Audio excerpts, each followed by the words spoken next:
राधाकान्तमनोहरम् सत्यं ब्रह्मस्वरूपं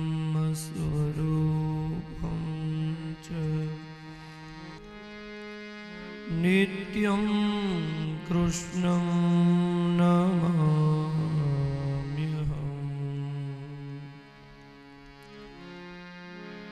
श्री गोवर्धननाथ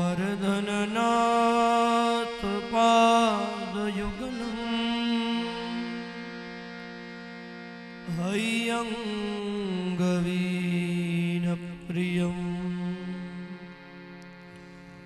नित्यं श्रीमथुराधिपं सुखकरम् श्रीविठ्ठलेशं मुदा श्रीमद्पार्वतीश गोकुलपति श्रीगोकुलेन्दुं विभुं श्रीमन्मन्मथमोहनं नटवरं श्रीबालकृष्णं भजे। कस्तूरीतिलकं ललाटपटले वक्षस्थले कौस्तुभम् नासाग्रे वरमौक्तिकं करतले वेणुकरे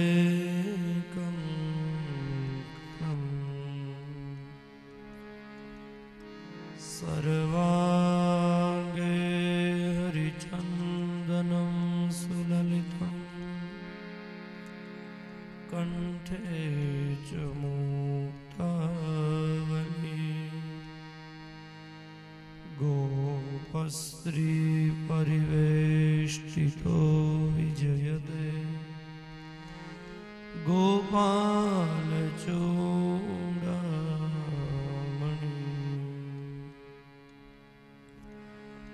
अतुलित बलधामं हेमशैलाभदेहं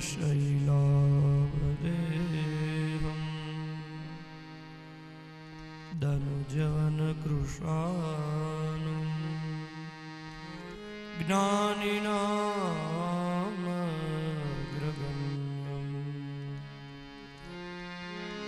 सकलगुणनिधानम्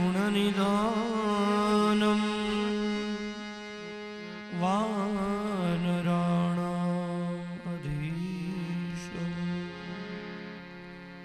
रघुपतिप्रियभक्तं वातजातं नमामि। रघुपतिप्रियभक्तं वातजातं नमामि। श्री गोवर्धननाथ की जय। श्री पुराण पुरुषोत्तम भगवान की जय। राम कृष्ण हरि मुकुंद मुरारी राम कृष्ण हरि मुकुंद मुरारी राम कृष्ण हरि मुकुंद मुरारी राम कृष्ण हरि मुकुंद मुरारी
मुकुंद मुरारी राम कृष्ण हरि मुकुंद मुरारी बोलो राम कृष्ण हरि मुकुंद मुरारी राम कृष्ण हरि मुकुंद मुरारी भज बाल कृष्ण हरि माधव मुरारी भज बाल कृष्ण हरि माधव मुरारी भज बाल कृष्ण हरि माधव मुरारी भज बाल कृष्ण हरि माधव मुरारी कृष्ण कृष्ण हरि गोवर्धन धारी कृष्ण कृष्ण हरि गोवर्धन धारी कृष्ण कृष्ण हरि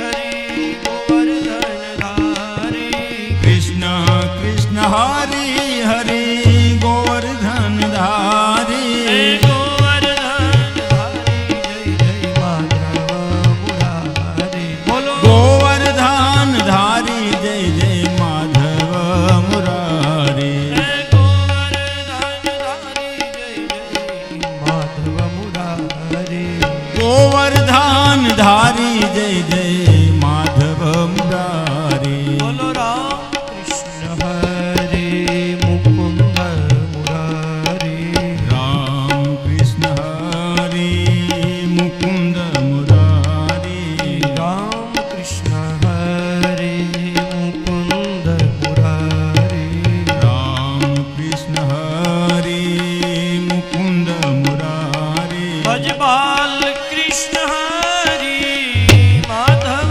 मुरारी भज बाल कृष्ण हरि माधव मुरारी भज बाल कृष्ण हरि माधव मुरारी भज बाल कृष्ण हरि माधव मुरारी कृष्ण कृष्ण हरि गोवर्धन धारी बोलो कृष्ण कृष्ण हरि गोवर्धन धारी कृष्ण कृष्ण हरि हरि गोवर्धन धारी कृष्ण कृष्ण हरि हरि गोवर्धन धारी हे गोवर्धन धारी जय जय माधव मुरारी गोवर्धन धारी जय जय माधव मुरारी हे गोवर्धन धारी जय जय माधव मुरारी गोवर्धन धारी जय जय माधव मुरारी बोलो राम कृष्ण हरि मुकुंद मुरारी राम कृष्ण हरि मुकुंद मुरारी राम कृष्ण हरि मुकुंद मुरारी राम कृष्ण हरि मुकुंद मुरारी भज बाल कृष्ण हरि माधव मुरारी भज बाल कृष्ण हरि माधव मुरारी भज बाल कृष्ण हरि माधव मुरारी भज बाल कृष्ण हरि माधव मुरारी माधव मुरारी माधव मुरारी माधव मुरारी माधव मुरारी गोवर्धन धारी गोवर्धन धारी गोवर्धन धारी गोवर्धन धारी श्री बाल कृष्ण लाल की जय श्री वल्लभाधीश की जय श्याम सुंदर श्री यमुने महारानी महारानी की जय श्री गोसाई जी परम दयाल की जय श्री सिद्ध गुरु देव देव की हरि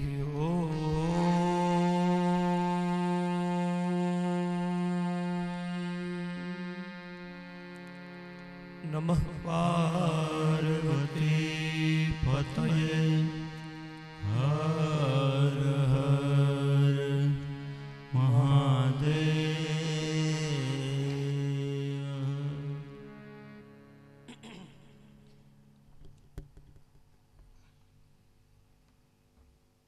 શ્રીમદ ભાગવતજી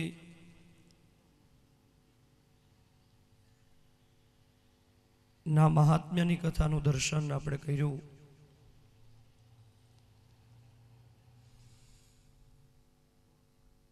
હવે શ્રીમદ ભાગવતજી એનો આરંભ એ વ્યાસજી દ્વારા થાય છે.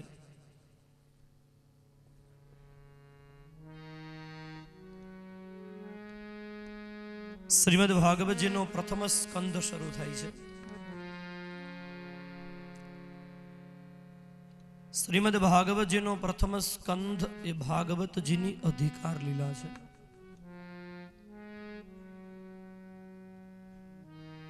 ઓગણીસ અધ્યાય 880 શ્લોકનો આ પ્રથમ સ્કંદ છે. મહાપ્રભુજી એણે શ્રીમદ ભાગવતજીના પ્રથમ સ્કંદને અધિકાર લીલા એટલા માટે કહી છે કે શ્રીમદ ભાગવતનો શ્રેષ્ઠ અધિકારી કોણ છે? શિષ્યનો જ્યારે અધિકાર સિદ્ધ ત્યારે ગુરુ ગોતવા જવા ન પડે, સામે ચાલી અને સદગુરુની પ્રાપ્તિ થાય. જીવનો જ્યારે અધિકાર સિદ્ધ થાય ત્યારે ભગવાનને ગોતવા જવા ન પડે, ભગવાનની કૃપાનો બધે જ અનુભવ થાય.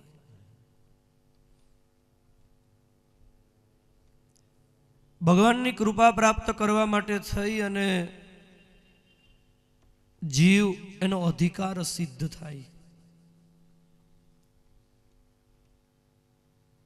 ભગવાનની કૃપા તો છે ને બધે જ એક સરખી વહી રહી છે. આપણે પાત્ર કેવું બનીએ છીએ ને એના ઉપર ભગવત કૃપાનો આધાર છે. ભગવદ્ ગીતાની અંદર ભગવાને કહ્યું છે સમોહમ સર્વભૂતેષુ. ભૂત માત્ર એટલે ખાલી મનુષ્ય નહીં, ભૂત માત્ર એટલે જીવ જંતુ પશુ પક્ષી બધાયના ઉપર મારી કૃપા એક સરખી વહે છે.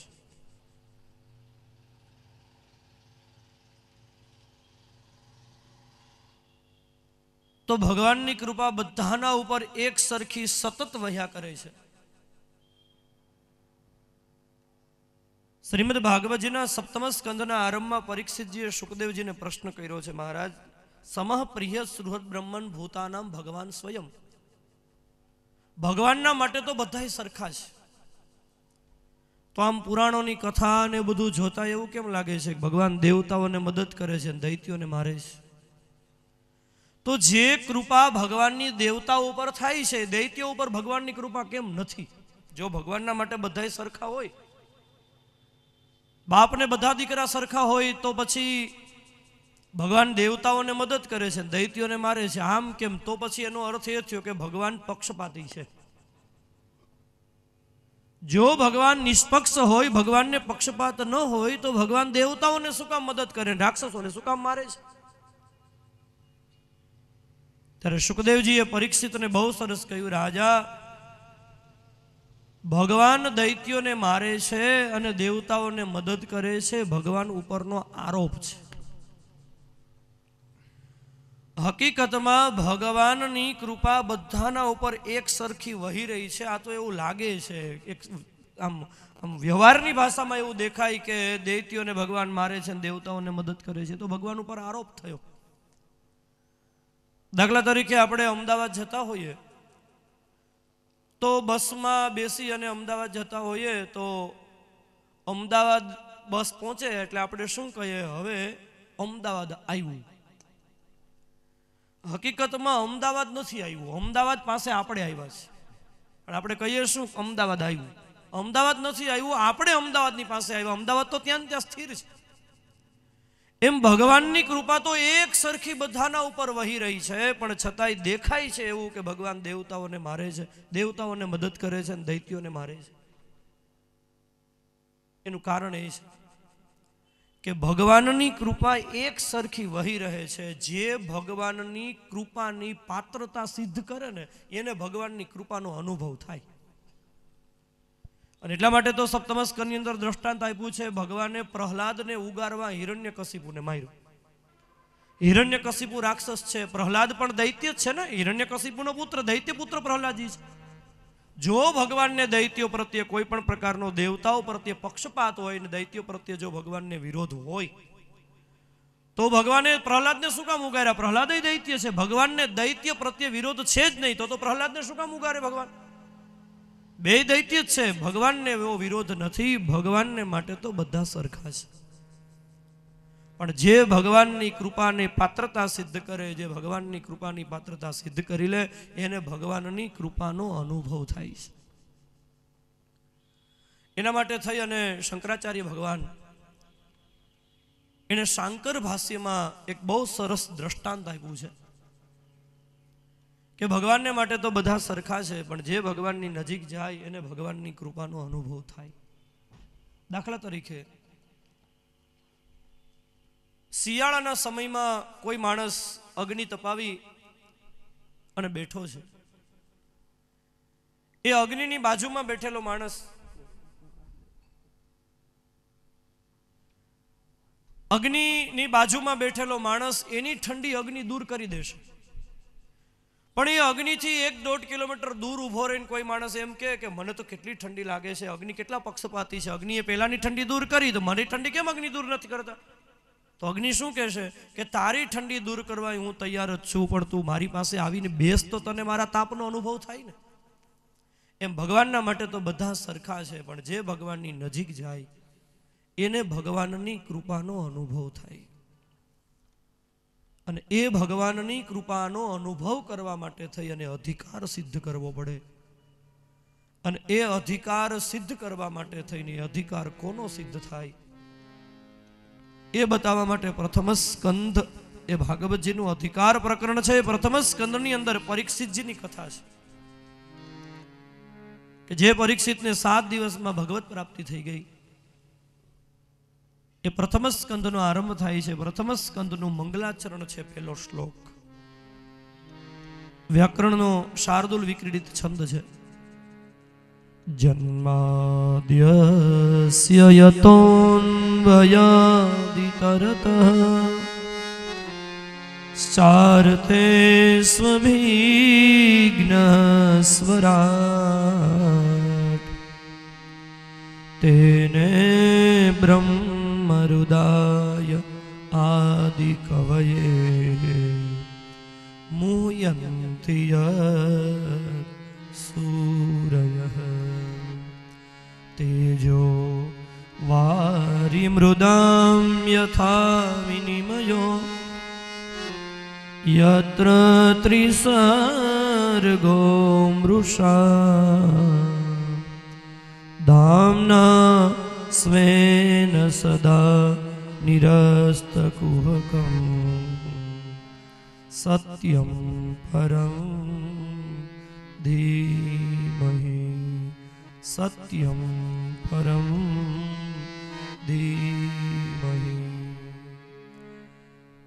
પહેલા શ્લોકના મંગલાચરણની અંદર વ્યાસજી યાદી કરે છે જન્માદ્યસ્ય યતોન્વયાદિ તરત, જેનાથી આખા જગતનો જન્મ થાય છે, એટલે કે જેનાથી જગત પ્રગટે છે, જેનાથી આખું જગત જીવે છે અને જેની અંદર આખું જગત લય પામે છે. જે તત્વની માયાની અંદર બ્રહ્માદિ દેવતાઓ પણ મોહિત થાય છે, જે તત્વની માયાના હિસાબે આ જગત અસત્ય હોવા છતાં પણ સત્ય ભાસે છે, જે તત્વ ભૂત ભવિષ્ય અને વર્તમાન 3 કાળની અંદર વિદ્યમાન છે, એવા સત્ય સ્વરૂપ પરમાત્માનું અમે ધ્યાન ધરીએ છીએ. વ્યાસજીએ મંગલાચરણની અંદર છે ને પેલા વંદન કૃષ્ણને નહીં, પેલા વંદન રામને નહીં, પેલા વંદન શિવને નહીં, પેલા વંદન માતાજીને નહીં, પેલા વંદન સત્યને કર્યા છે. હવે આપણને બધાને ખબર છે કે શ્રીમદ ભાગવત છે ને એ કૃષ્ણનો ગ્રંથ છે. કારણ કે 4 દિવસ સુધી બીજા બધા અવતારોની કથા ચાલે છે, 3 દિવસ સુધી એક જ કૃષ્ણની કથા ચાલે છે. તો આ ગ્રંથની અંદર કૃષ્ણની પ્રધાનતા છે. તો વ્યાસજીએ કદાચ કૃષ્ણમ પરમ ધીમહિ એમ લખ્યું હોત તો, કૃષ્ણનું ધ્યાન ધરવું છે એમ લખ્યું હોત તો સારું થાત, પણ વ્યાસજીએ છતાંય સત્યમ પરમ ધીમહિ કેમ લખી નાખ્યું, એના ઉપર ઘણા બધા વૃંદાવનના સંતોએ ખૂબ સુંદર ચિંતન આપ્યું છે કે વ્યાસજીએ વિચાર એ કર્યો કે જો હું કૃષ્ણમ પરમ ધીમહિ એમ લખીશ ને તો કૃષ્ણના ભક્તો એવો દાવો કરશે કે પેલા વંદન કૃષ્ણને કરવામાં આવ્યા છે, એટલે શ્રીમદ ભાગવત એ કૃષ્ણનો ગ્રંથ છે. તો રામના ભક્તો એમ કહેશે કે એમાં તો કૃષ્ણને પહેલા વંદન કરવામાં આવ્યા છે, એટલે આ કૃષ્ણનો ગ્રંથ કહેવાય, આપણે ન સંભળાય.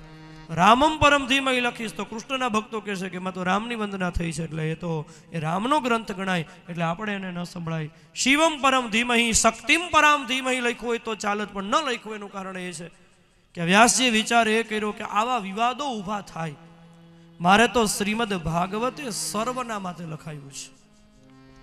શ્રીમદ ભાગવત એ કોઈ એક વ્યક્તિગત સંપ્રદાય માટેનો ગ્રંથ નથી, અને શ્રીમદ ભાગવત એ બધાનો ગ્રંથ છે. ને એટલા માટે રામ, કૃષ્ણ, શિવ, માતાજી બધાય હકીકતમાં જેના સ્વરૂપ છે એ મૂળ તત્વનું ધ્યાન ધરી લો એટલે એમાં બધાયનું ધ્યાન આવી જાય. સત્યમ પરમ ધીમહિનો અર્થ જ એ છે કે એમાં રામને વંદના થઈ ગઈ, કૃષ્ણની વંદના થઈ ગઈ, શિવની વંદના થઈ ગઈ, માતાજીની વંદના થઈ ગઈ, કારણ કે સત્યમાં બધા આવી જાય છે. એ સત્યના તો બધા જુદા જુદા સ્વરૂપો છે. એ સત્ય જ્યારે વાંસળી ધારણ કરે ત્યારે સત્યને કૃષ્ણ કહેવાય, એ સત્ય જ્યારે ધનુષ્ય ધારણ કરે ત્યારે સત્યને રામ કહેવાય, એ જ સત્ય જ્યારે ત્રિશૂલ ધારણ કરે ત્યારે એને માતાજી કહેવાય, એ જ સત્ય જ્યારે ડમરૂ ધારણ કરે ત્યારે એને શિવ કહેવાય. બાકી છે તો બધા સત્યના જ સ્વરૂપો. એ સત્યની અંદર બધા સ્વરૂપો આવી જાય. નરસિંહ મહેતાએ કહ્યું, ઘાટ ઘડિયા પછી નામ રૂપ જૂજવા, અંતે તો હેમનું હેમ હોય. જેવી રીતે સોનાની લગડીમાંથી જુદા જુદા ઘાટ બનાવવામાં આવે ને એટલે જુદા જુદા નામ બને. હકીકતમાં તો એ સોનું છે, એ બધા ઘરેના જુદા જુદા નામના થાય, પણ એ બધાને ભેગા કરીને ઓગાળી નાખો પાછું શું થાય? સત્ય જ બને. એમ એ સત્યના જુદા જુદા સ્વરૂપો છે. એને રામ કયો, શિવ કયો, માતાજી કયો, કૃષ્ણ કયો, જે નામે બોલાવો તે નામે ચાલે, બાકી છે તો બધા સત્યના સ્વરૂપો. અને એટલા માટે એક જ શ્લોકની અંદર બધાની વંદના થઈ જાય. અને શ્રીમદ ભાગવતે બિન સાંપ્રદાયિક ગ્રંથ બની રહે એ હેતુથી વ્યાસજીએ પેલા વંદન સત્યને કર્યા છે. અને શ્રીમદ ભાગવતજી છે ને એ બિન સાંપ્રદાયિક ગ્રંથ છે. તમે જોજો આ બધા પુરાણોમાં શ્રીમદ ભાગવત એક એવું પુરાણ છે કે બધા સંપ્રદાયના લોકો આને સાંભળે છે. પુષ્ટિમાર્ગીય હોય, સ્વામિનારાયણ સંપ્રદાયના હોય, શાક્ત સંપ્રદાયના હોય, રામાનુજ સંપ્રદાયના હોય, જે બધા જ, કારણ કે ભાગવતજીની અંદર વ્યાસજીએ એક પણ દેવની નિંદા નથી કરી, અને ભાગવતજીની અંદર વ્યાસજીએ એક પણ દેવને છોડ્યા નથી. બધા જ દેવતાઓની, બધા જ અવતારોની કથા શ્રીમદ ભાગવતમાં આવે છે. એટલા માટે શ્રીમદ ભાગવત એ બિન સાંપ્રદાયિક ગ્રંથ બની રહે છે. વ્યાસજીએ પહેલા શ્લોકની અંદર સત્ય સ્વરૂપ પરમાત્માનું ધ્યાન ધરી, બીજા શ્લોકની અંદર શ્રીમદ ભાગવતનો અનુબંધ ચતુષ્ટય બતાવ્યો છે કે આ શ્રીમદ ભાગવતનો અધિકારી કોણ છે, આ શ્રીમદ ભાગવત સાંભળનારને શું મળે. અનુબંધ ચતુષ્ટયનો બીજો શ્લોક છે, ધર્મ પ્રોજિત કેતવોત્ર પરમો નિર્મત્સરાણં સતાં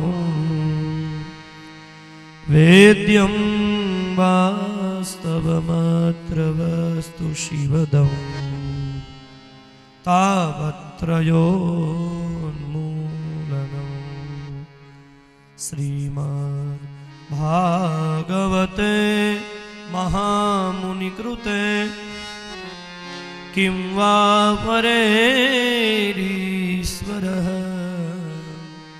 સદ્યોરોદ્યવરોદ્યતે પ્રકૃતિભિઃ શુશ્રૂષુભિઃ તત્ક્ષણાત્. આ શ્રીમદ ભાગવતજીની અંદર જે ધર્મ નિરૂપણ કરવામાં આવ્યો છે એ ધર્મ કેવો છે બતાવ્યો. ધર્મ પ્રોજ્યત કેતવોત્ર પરમો. આની અંદર જે ધર્મ નિરૂપણ કરવામાં આવ્યો છે એ ધર્મ એ નિષ્કપટ ધર્મ છે. છળ કપટ વગરનો ધર્મ ભાગવતજીની અંદર રજૂ કરવામાં આવ્યો છે. બીજું, આ શ્રીમદ ભાગવતજી એ કોના માટે છે? આ શ્રીમદ ભાગવતમાં આનંદ કોને થાય છે? આ શ્રીમદ ભાગવતજીનો શ્રેષ્ઠ અધિકારી કોણ છે? બતાવ્યું નિર્મત્સરાણામ સતામ. જે નિર્મત્સર છે, જેની અંદરથી મત્સર ભાવ નીકળી ગયો, જેની અંદરથી માત્સર્ય ભાવ જતો રહ્યો છે. મત્સરનો અર્થ છે ઈર્ષા. જેની અંદરથી માત્સર્ય ભાવ નીકળી ગયો છે, જેનું જીવન સાવ છળ કપટ વગરનું થઈ ગયું છે, એવા લોકો શ્રીમદ ભાગવતના શ્રેષ્ઠ અધિકારી છે. આ શ્રીમદ ભાગવત એની અંદર કયા તત્વનું નિરૂપણ કરવામાં આવ્યું છે તો બતાવ્યું વૈદ્યમ વાસ્તવમ અત્ર વસ્તુ શિવદમ. આ ભાગવતજીની અંદર જે તત્વનું નિરૂપણ કરવામાં આવ્યું છે એ તત્વ વાસ્તવ તત્વ છે. હકીકતમાં જે છે એ વાસ્તવ તત્વનું નિરૂપણ આ શ્રીમદ ભાગવતજીની અંદર થયું છે. જે હકીકતમાં આ સૃષ્ટિનું આદિ તત્વ છે એ તત્વ કેવું છે? તાપત્રયોન્મૂલનમ. શ્રીમદ ભાગવતની અંદર જે તત્વનું નિરૂપણ થયું છે એ ત્રણે ત્રણ પ્રકારના આધિ વ્યાધિ ઉપાધિ એટલે કે આધિ દૈવિક, આધિ ભૌતિક અને આધ્યાત્મિક ત્રિવિધ તાપનો નાશ કરી નાખે એ તત્વનું નિરૂપણ આની અંદર થયું છે. આ શ્રીમદ ભાગવત સાંભળવાથી શું મળે તો સદ્યો રુદ્ય વરુદ્ય તેત્ર કૃતિભિ સુશ્રુષુભિ તત્ક્ષણાદ. આ શ્રીમદ ભાગવત સાંભળનારના હૃદયમાં એ જ ક્ષણે, કથા સાંભળતા સાંભળતા એ જ ક્ષણે મનુષ્યના હૃદયમાં ભગવાન પ્રગટ થઈ જાય છે. શ્રીમદ ભાગવત એક એવો ગ્રંથ છે કે આ ગ્રંથની અંદર ઉધાર કાંઈ છે જ નહીં. પછી સાંભળ્યા પછી ફળ મળશે એમ નહીં. ભાગવત કથા સાંભળનાર નિર્મત્સર મનુષ્ય હોય ને, એ માણસ જ્યારે ભાગવત સાંભળતો હોય ત્યારે કથા સાંભળતા સાંભળતા એ જ વખતે એના હૃદયમાં ભગવાનનું પ્રગટીકરણ થાય છે. એ શ્રીમદ ભાગવતજીનું પરિણામ છે. ત્રીજા શ્લોકની અંદર શ્રીમદ ભાગવતજીને વેદરૂપી વૃક્ષનું પાકેલું ફળ કીધું છે. નિગમ કલ્પતરોરુગલિતમ ફલમ શુકમુખાદમૃત દ્રવ્ય સંયુતમ પિબત ભાગવતમ રસમાલયમ મુહુરહુ રસિકા ભુવિ ભાવુકાઃ. નિગમ કલ્પતરોરુગલિતમ ફલમ. શ્રીમદ ભાગવત છે વેદરૂપી વૃક્ષનું પરિપક્વ ફળ છે. વેદરૂપી વૃક્ષનું પરિપક્વ ફળ શ્રીમદ ભાગવત એ સુખદેવજી દ્વારા ચખાયેલું છે. હે ભાવુકો, હે રસિકો, વારંવાર શ્રીમદ ભાગવતનું શ્રવણ કરો, વારંવાર આનું સેવન કરો. આમ કહી અને પછી શ્રીમદ ભાગવતજીની કથાનો આરંભ થાય છે. નૈમિષે અનિમિષ ક્ષેત્રે ઋષયઃ શૌનકાદયઃ સત્રમ સ્વર્ગાય લોકાય સહસ્રમ સમમાસ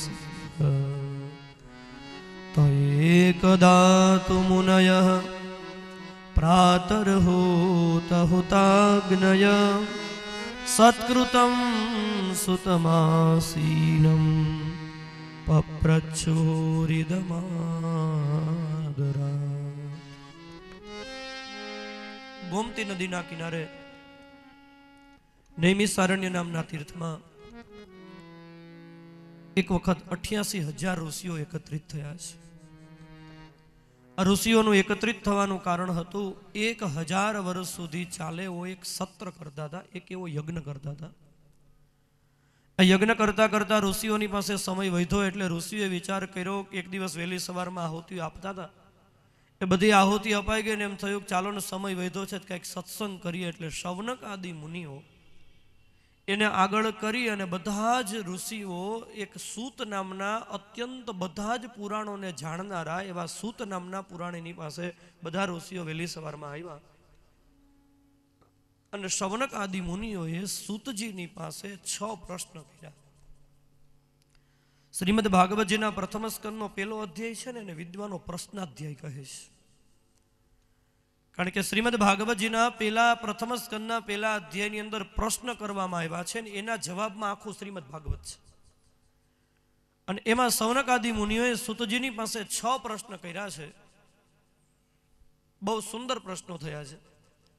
એમાં શૌનક આદિ મુનિઓએ પહેલો પ્રશ્ન કર્યો, મહારાજ તત્ર તત્રાંજસાયુષ્માન ભવતા યદ વિનિશ્ચિતમ પુંસામ એકાંતતઃ શ્રેયઃ તન્ન શંસિતુમર્હસી. તમે અમને એ બતાવો કે મનુષ્ય જન્મ લીધા પછી મનુષ્ય જીવનનું પરમ કલ્યાણ શેમાં છે? બહુ મહત્વનો પ્રશ્ન છે. મનુષ્ય જીવનનું પરમ કલ્યાણ શું છે, માનવ જીવનની શ્રેષ્ઠ ઉપલબ્ધિ શું, માનવ જીવન પ્રાપ્ત કર્યા પછી હકીકતમાં મનુષ્યનું કર્તવ્ય શું છે, અને કઈ વસ્તુને પામી લે એટલે માણસને એમ કહી શકાય કે હકીકતની અંદર ભગવાને મને માણસ બનાવ્યો તો મેં મનુષ્ય જીવનને સાર્થક કર્યું. મનુષ્ય જીવનની સાર્થકતા શેમાં છે? પેલો પ્રશ્ન થયો, મનુષ્ય જીવનની સાર્થકતા શેમાં છે? સૌનકાદી મુનિએ બીજો પ્રશ્ન કર્યો, મહારાજ કળિયુગનો માણસ પ્રાયેણ અલ્પાયુષ, કળિયુગના માણસનું આયુષ્ય ઓછું થતું જાય છે. સતયુગની અંદર જેટલું આયુષ્ય હતું એટલું કળિયુગના લોકોનું આયુષ્ય નથી. ધીમે ધીમે ધીમે ધીમે કળિયુગના લોકોનું આયુષ્ય ઘટતું જાય છે. તમે જોજો, વડીલોને ખબર હશે, પહેલા 100 વર્ષે કોઈનું મૃત્યુ થતું ને તો એમ કહેવાય કે ફલાણા ભાઈ ભાગ્યશાળી થઈ ગયા. ધીમે ધીમે આયુષ્ય ઘટતું ગયું. હવે 70 વર્ષે કોઈનું મૃત્યુ થાય તો એમ કહેવાય સારું થયું, ભાગ્યશાળી થઈ ગયા. કારણ કે કળિયુગના માણસનું આયુષ્ય ઓછું થતું જાય છે. એક તો આયુષ્ય ઓછું, અને એમાંય પાછો મંદાહા એટલે આળસુ. કળિયુગનો માણસ એ આળસુ છે. આળસુ એટલે પૈસા કમાવામાં નહીં હો, કલ્યાણના માર્ગની અંદર પોતાના આત્માના કલ્યાણનો જે રસ્તો છે એમાં એને આળસ થાય છે. એક તો આયુષ્ય ઓછું, એમાંય પાછો આળસુ. તો મહારાજ, એક તો આયુષ્ય ઓછું ને એમાંય કેટલી જિંદગી તો ઊંઘમાં પસાર થઈ જાય. કેટલું સમય જિંદગીના જેટલા વર્ષો આપણે જીવીએ છીએ એમાં કેટલા વર્ષો આપણે ઊંઘમાં જઈએ છીએ. ઊંઘની અંદર આપણી જિંદગી કેટલી પસાર થઈ જાય છે. હમણાં એક દિવસ બેઠા બેઠા હું ગુણાકાર કરતો હતો કે આપણે 90 વર્ષ જીવીએ તો એમાં કેટલા વર્ષ આપણે સૂઈએ. એ ગુણાકાર કરતા કરતા મને આશ્ચર્ય થયું કે એક તંદુરસ્ત માણસ, તમે હિસાબ કરતા જાજો, એક તંદુરસ્ત માણસ 24 કલાકે 8 કલાકની ઊંઘ કરે.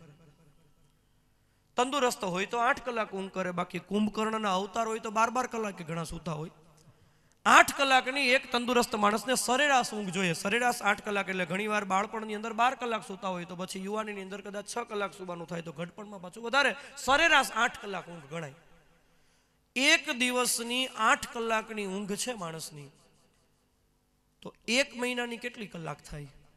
30 દિવસની કેટલી? 8 તેરી 24, 240 કલાક. 240 કલાક આપણે 1 મહિનામાં ઊંઘ કરીએ. 240 કલાકને આપણે દિવસોમાં ડિવાઈડ કરવા હોય તો 240 ને આપણે દિવસોમાં ડિવાઈડ કરવા હોય તો 24 કલાકનો એક દિવસ છે, એટલે 240 કલાકના 10 દિવસ થાય. 1 મહિનામાં કુલ આપણે 10 દિવસની ઊંઘ કરીએ છીએ તો 1 મહિનાની 10 દિવસની ઊંઘ, તો 1 વર્ષની કેટલા દિવસની ઊંઘ થાય? 1 વર્ષની 120 દિવસની ઊંઘ થાય. તો 120 દિવસના મહિના કેટલા થાય? 30 દિવસનો 1 મહિનો એટલે 120 દિવસના 4 મહિના થાય. એટલે 12 મહિને 4 મહિના ઊંઘ ના જાય. સીધો હિસાબ છે. 12 મહિને 4 મહિના ઊંઘ ના જાય એટલે એનો અર્થ એ થયો કે વર્ષનો ત્રીજો ભાગ, 4 તેરી 12, એટલે વર્ષનો ત્રીજો ભાગ આપણે ઊંઘની અંદર પસાર કરીએ છીએ. વર્ષનો ત્રીજો ભાગ ઊંઘમાં જાય એટલે જિંદગીનો ત્રીજો ભાગ ઊંઘમાં જાય. સીધો હિસાબ છે.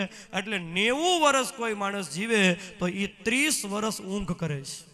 30 તેરી 90, સીધો હિસાબ છે.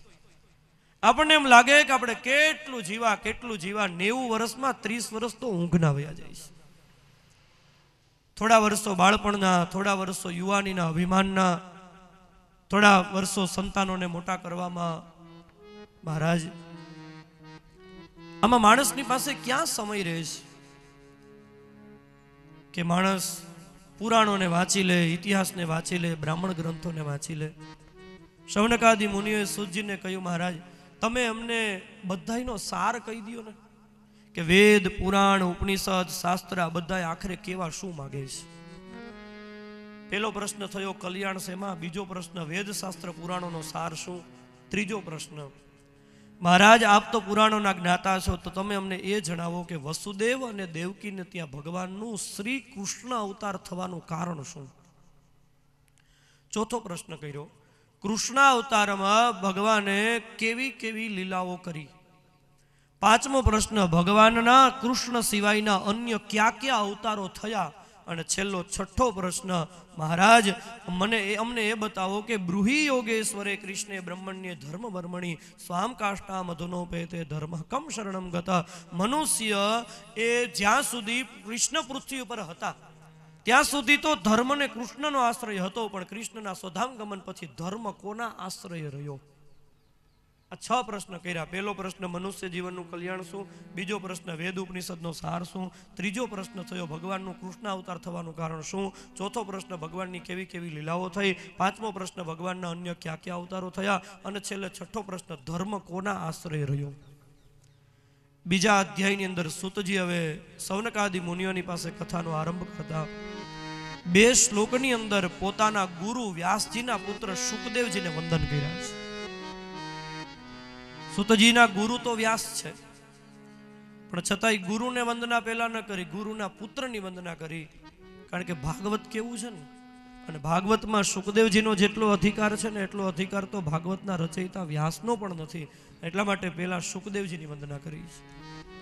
યમ પ્રવ્રજંતમનુપેતમપેત કૃત્યમ દ્વૈપાયનો વિરહ કાતર આજુહાવ પુત્રેતિ તન્મયતયા તરવોભિનેદુ તમ સર્વભૂતહૃદય મુનિમાનતોસ્મિ યહ સ્વાનુભાવમખિલં શ્રુતિસારમેકં અધ્યાત્મદીપમતિતીર્તિશતાં તમોંધં સંસારિણાં કરુણયા પુરાણગુહ્યં तं व्याससूनुमुपयामि गुरुं मुनीनां. યમ પ્રવ્રજંત, જે ગઈકાલે આપણે મહાત્મ્યની અંદર શ્લોક જોયો હતો, જે સુખદેવજી મહારાજ સતત ચાલતા રહે છે, જેના વતી સુખદેવજી વતી ઝાડવાઓએ જવાબ આપ્યો હતો, એવા સુખદેવજી મહારાજને વંદના કરી અને પછી નારાયણમ નમસ્કૃત્યમ નરમ ચૈવ નરોત્તમમ દેવીમ સરસ્વતીમ વ્યાસમ તતો જયમુદીરયેત. નરનારાયણને વંદન કર્યા, સરસ્વતીની વંદના કરી, વ્યાસજીની વંદના કરી, અને પછી જયમ ઉદીરયેત શ્રીમદ ભાગવતજીનો કહેવાનો આરંભ કર્યો. પેલા શૌનકાદિ મુનિઓની પાસે સુતજીએ કહ્યું, મુનયઃ સાધુ પૃષ્ટોહમ ભવદભીર લોકમંગલમ યત્કૃતઃ કૃષ્ણ સંપ્રશ્નો યેનાત્મા સુપ્રસીદતિ. કહ્યું, મુનિઓ ધન્યવાદ. ભવદભીર લોકમંગલમ, ઋષિઓ તમે જે પ્રશ્ન કર્યો છે ને એ ખરેખર એમાં તો ત્રૈલોક્યનું હિત છે. સાંભળો, તમારા પ્રશ્નોનો હું જવાબ આપું. પહેલો પ્રશ્ન સૌનકાદિ મુનિઓનો કયો હતો? મનુષ્ય જીવનનું કલ્યાણ શેમાં છે? હવે એનો જવાબ આપવામાં આવે છે. આ પ્રશ્ન ખરેખર બહુ સુંદર પ્રશ્ન છે કે મનુષ્ય જીવનની ઉપલબ્ધિ શું, મનુષ્ય જીવન પ્રાપ્ત કર્યા પછી માણસે શું કરવું જોઈએ. અને ખરેખર આ પ્રશ્ન આપણને બધાને થવો જોઈએ કે માણસ આપણે બન્યા તો માણસ તરીકેનું આપણું કર્તવ્ય શું. હવે માનવ જીવન છે એ તો આપણને બધાને ખબર છે ને કે બીજા બધા જે જન્મ કરતા છે એ કરતા શ્રેષ્ઠમાં શ્રેષ્ઠ માનવ જીવન છે. કારણ કે બીજા બધા જે છે ને એની અંદર એવું છે કે એ તો જે જન્મ એને ભગવાને આપ્યો એ જન્મમાં એને જીવન પૂરું કરી દેવાનું, પછી જે કાંઈ નિશ્ચિત થયેલો એ બીજો જન્મ મળે. પણ માનવ જન્મ છે ને જંકશન સ્ટેશન છે. રેલવેમાં જંકશન જ્યાં હોય ને ત્યાંથી જુદા જુદા ટ્રેનના ફાટા પડતા હોય, તો માનવ જીવન છે ને જંકશન છે. અહીંયા આવ્યા પછી નક્કી થઈ શકે ક્યાં જવું, સ્વર્ગમાં જવું, નર્કમાં જવું, મોક્ષ પ્રાપ્તિ કરવી, પાછા મનુષ્ય જન્મ લેવો, એ અહીંયા આવ્યા પછી નક્કી થઈ શકે. બાકી બીજા એકેય જન્મમાં નક્કી ન થઈ કે ક્યાં જવું. માનવ જીવન પ્રાપ્ત કર્યા પછી સાધના અને ઉપાસના કરીને જે તમે માર્ગ નક્કી કરો એ માર્ગે જઈ શકાય છે. એટલે શ્રેષ્ઠમાં શ્રેષ્ઠ માનવ જીવન છે. તો આ માનવ જીવનની ઉપલબ્ધિ શું? તો ઘણા લોકો એમ કહે છે કે ભગવાને માનવ જીવન દીધું છે ને તો ખાઈ પી લ્યો. તો શાસ્ત્ર કહે છે, આહાર નિદ્રા ભય મૈથુનંચ સામાન્ય મેં તત પશુર્ભિર નરાણામ ધર્મો હિતેષામ અધિકો વિશેષો ધર્મેણ હીના પશુભિ સમાના. જો ખાવા પીવા માટે જ માનવ જીવન મળ્યું હોય તો 4 વસ્તુ તો ભગવાને પશુમાં મનુષ્યમાં બેયમાં સમાન મૂકી છે. એક આહાર, ખાવા પીવાનું કામ તો પશુઓ કરે છે ને, ભલે એના ખાવાના પદાર્થો જુદા છે, આપણા ખાવાના પદાર્થો જુદા છે, ખાઈ પીવે તો પશુઓ પણ છે. બીજું નિદ્રા, એટલે ઘણા લોકો એવું માને છે કે ભગવાને જીવન આપ્યું છે તો એ જાયગા જેવું દુઃખ નહીં, સૂતા જેવું સુખ નહીં, હુઈ લ્યો. તો નિદ્રા તો પશુ જીવનમાં પણ થઈ શકતી હતી, કારણ કે પશુઓ પણ ઊંઘ તો કરે જ, ભલે એની ઊંઘ કરવાની પદ્ધતિ જુદી છે, પણ ઊંઘ તો પશુઓ પણ કરે છે. તો પછી ઘણા લોકો એવું માને છે કે માનવ જીવન મળ્યું છે તો જેટલા ભૌતિક સુખ સામગ્રીનો ઉપયોગ થાય એટલો ઉપયોગ કરી અને વિષયોને ભોગવી લ્યો. તો પછી વંશ વધારવાની પ્રજોત્પત્તિ એ તો પશુઓ પણ કરે, પશુઓનો વંશ વધે છે. તો પછી મનુષ્ય જીવનનું વિશેષ કર્તવ્ય શું છે? આપ જો ખાવા પીવા માટે જ ભગવાને જીવન આપ્યું હોય તો રોટલા માટે તો આખી જિંદગી કૂતરા હોય રખડે છે. જો શ્વાસ લેવા માટે માનવ જીવન મળ્યું હોય તો દ્વિતીય સ્કંદની અંદર શૌનક આદિ મુનિઓ સૂર્યની પાસે બોલ્યા છે, તારવા કિમ ન જીવંતી ભ્રષ્ટા કિમ ન સસંત્યુતા ન ખાદંતી ન મેહંતી કિમ ગ્રામ પશાવો પર. જો ખાલી શ્વાસ લેવા માટે જીવન મળ્યું હોય તો શ્વાસ તો લુહારની કોટમાં ધમણી સતત લીધા કરે છે. ખાવા પીવા માટે જો જીવન મળ્યું હોય તો ખાઈ પીઓ તો પશુઓ પણ છે. તો મનુષ્ય જીવન મળ્યું છે તો મનુષ્ય જીવન પ્રાપ્ત કર્યા પછી આપણું કાંઈક વિશેષ કર્તવ્ય તો હશે ને, કે ભગવાને આપણને માનવ જીવન આપ્યું છે તો આ માનવ જીવન મેળવા પછી કરવાનું શું? ખાવા પીવાનું, વિષયોને ભોગવવાનું, ઊંઘ કરવાનું, એ તો બધુંય થતું હતું પશુ જીવનની અંદર પણ. તો અહીંયા આવ્યા પછી આ જંકશન ઉપર ગાડી આવી છે તો હવે અહીંયાથી કાંઈક તો જુદો રસ્તો જોઈએ કે ન જોઈએ? એ તો બધું પશુ જીવનમાં થતું હતું. તો મનુષ્ય જીવનનું પરમ કર્તવ્ય શું છે?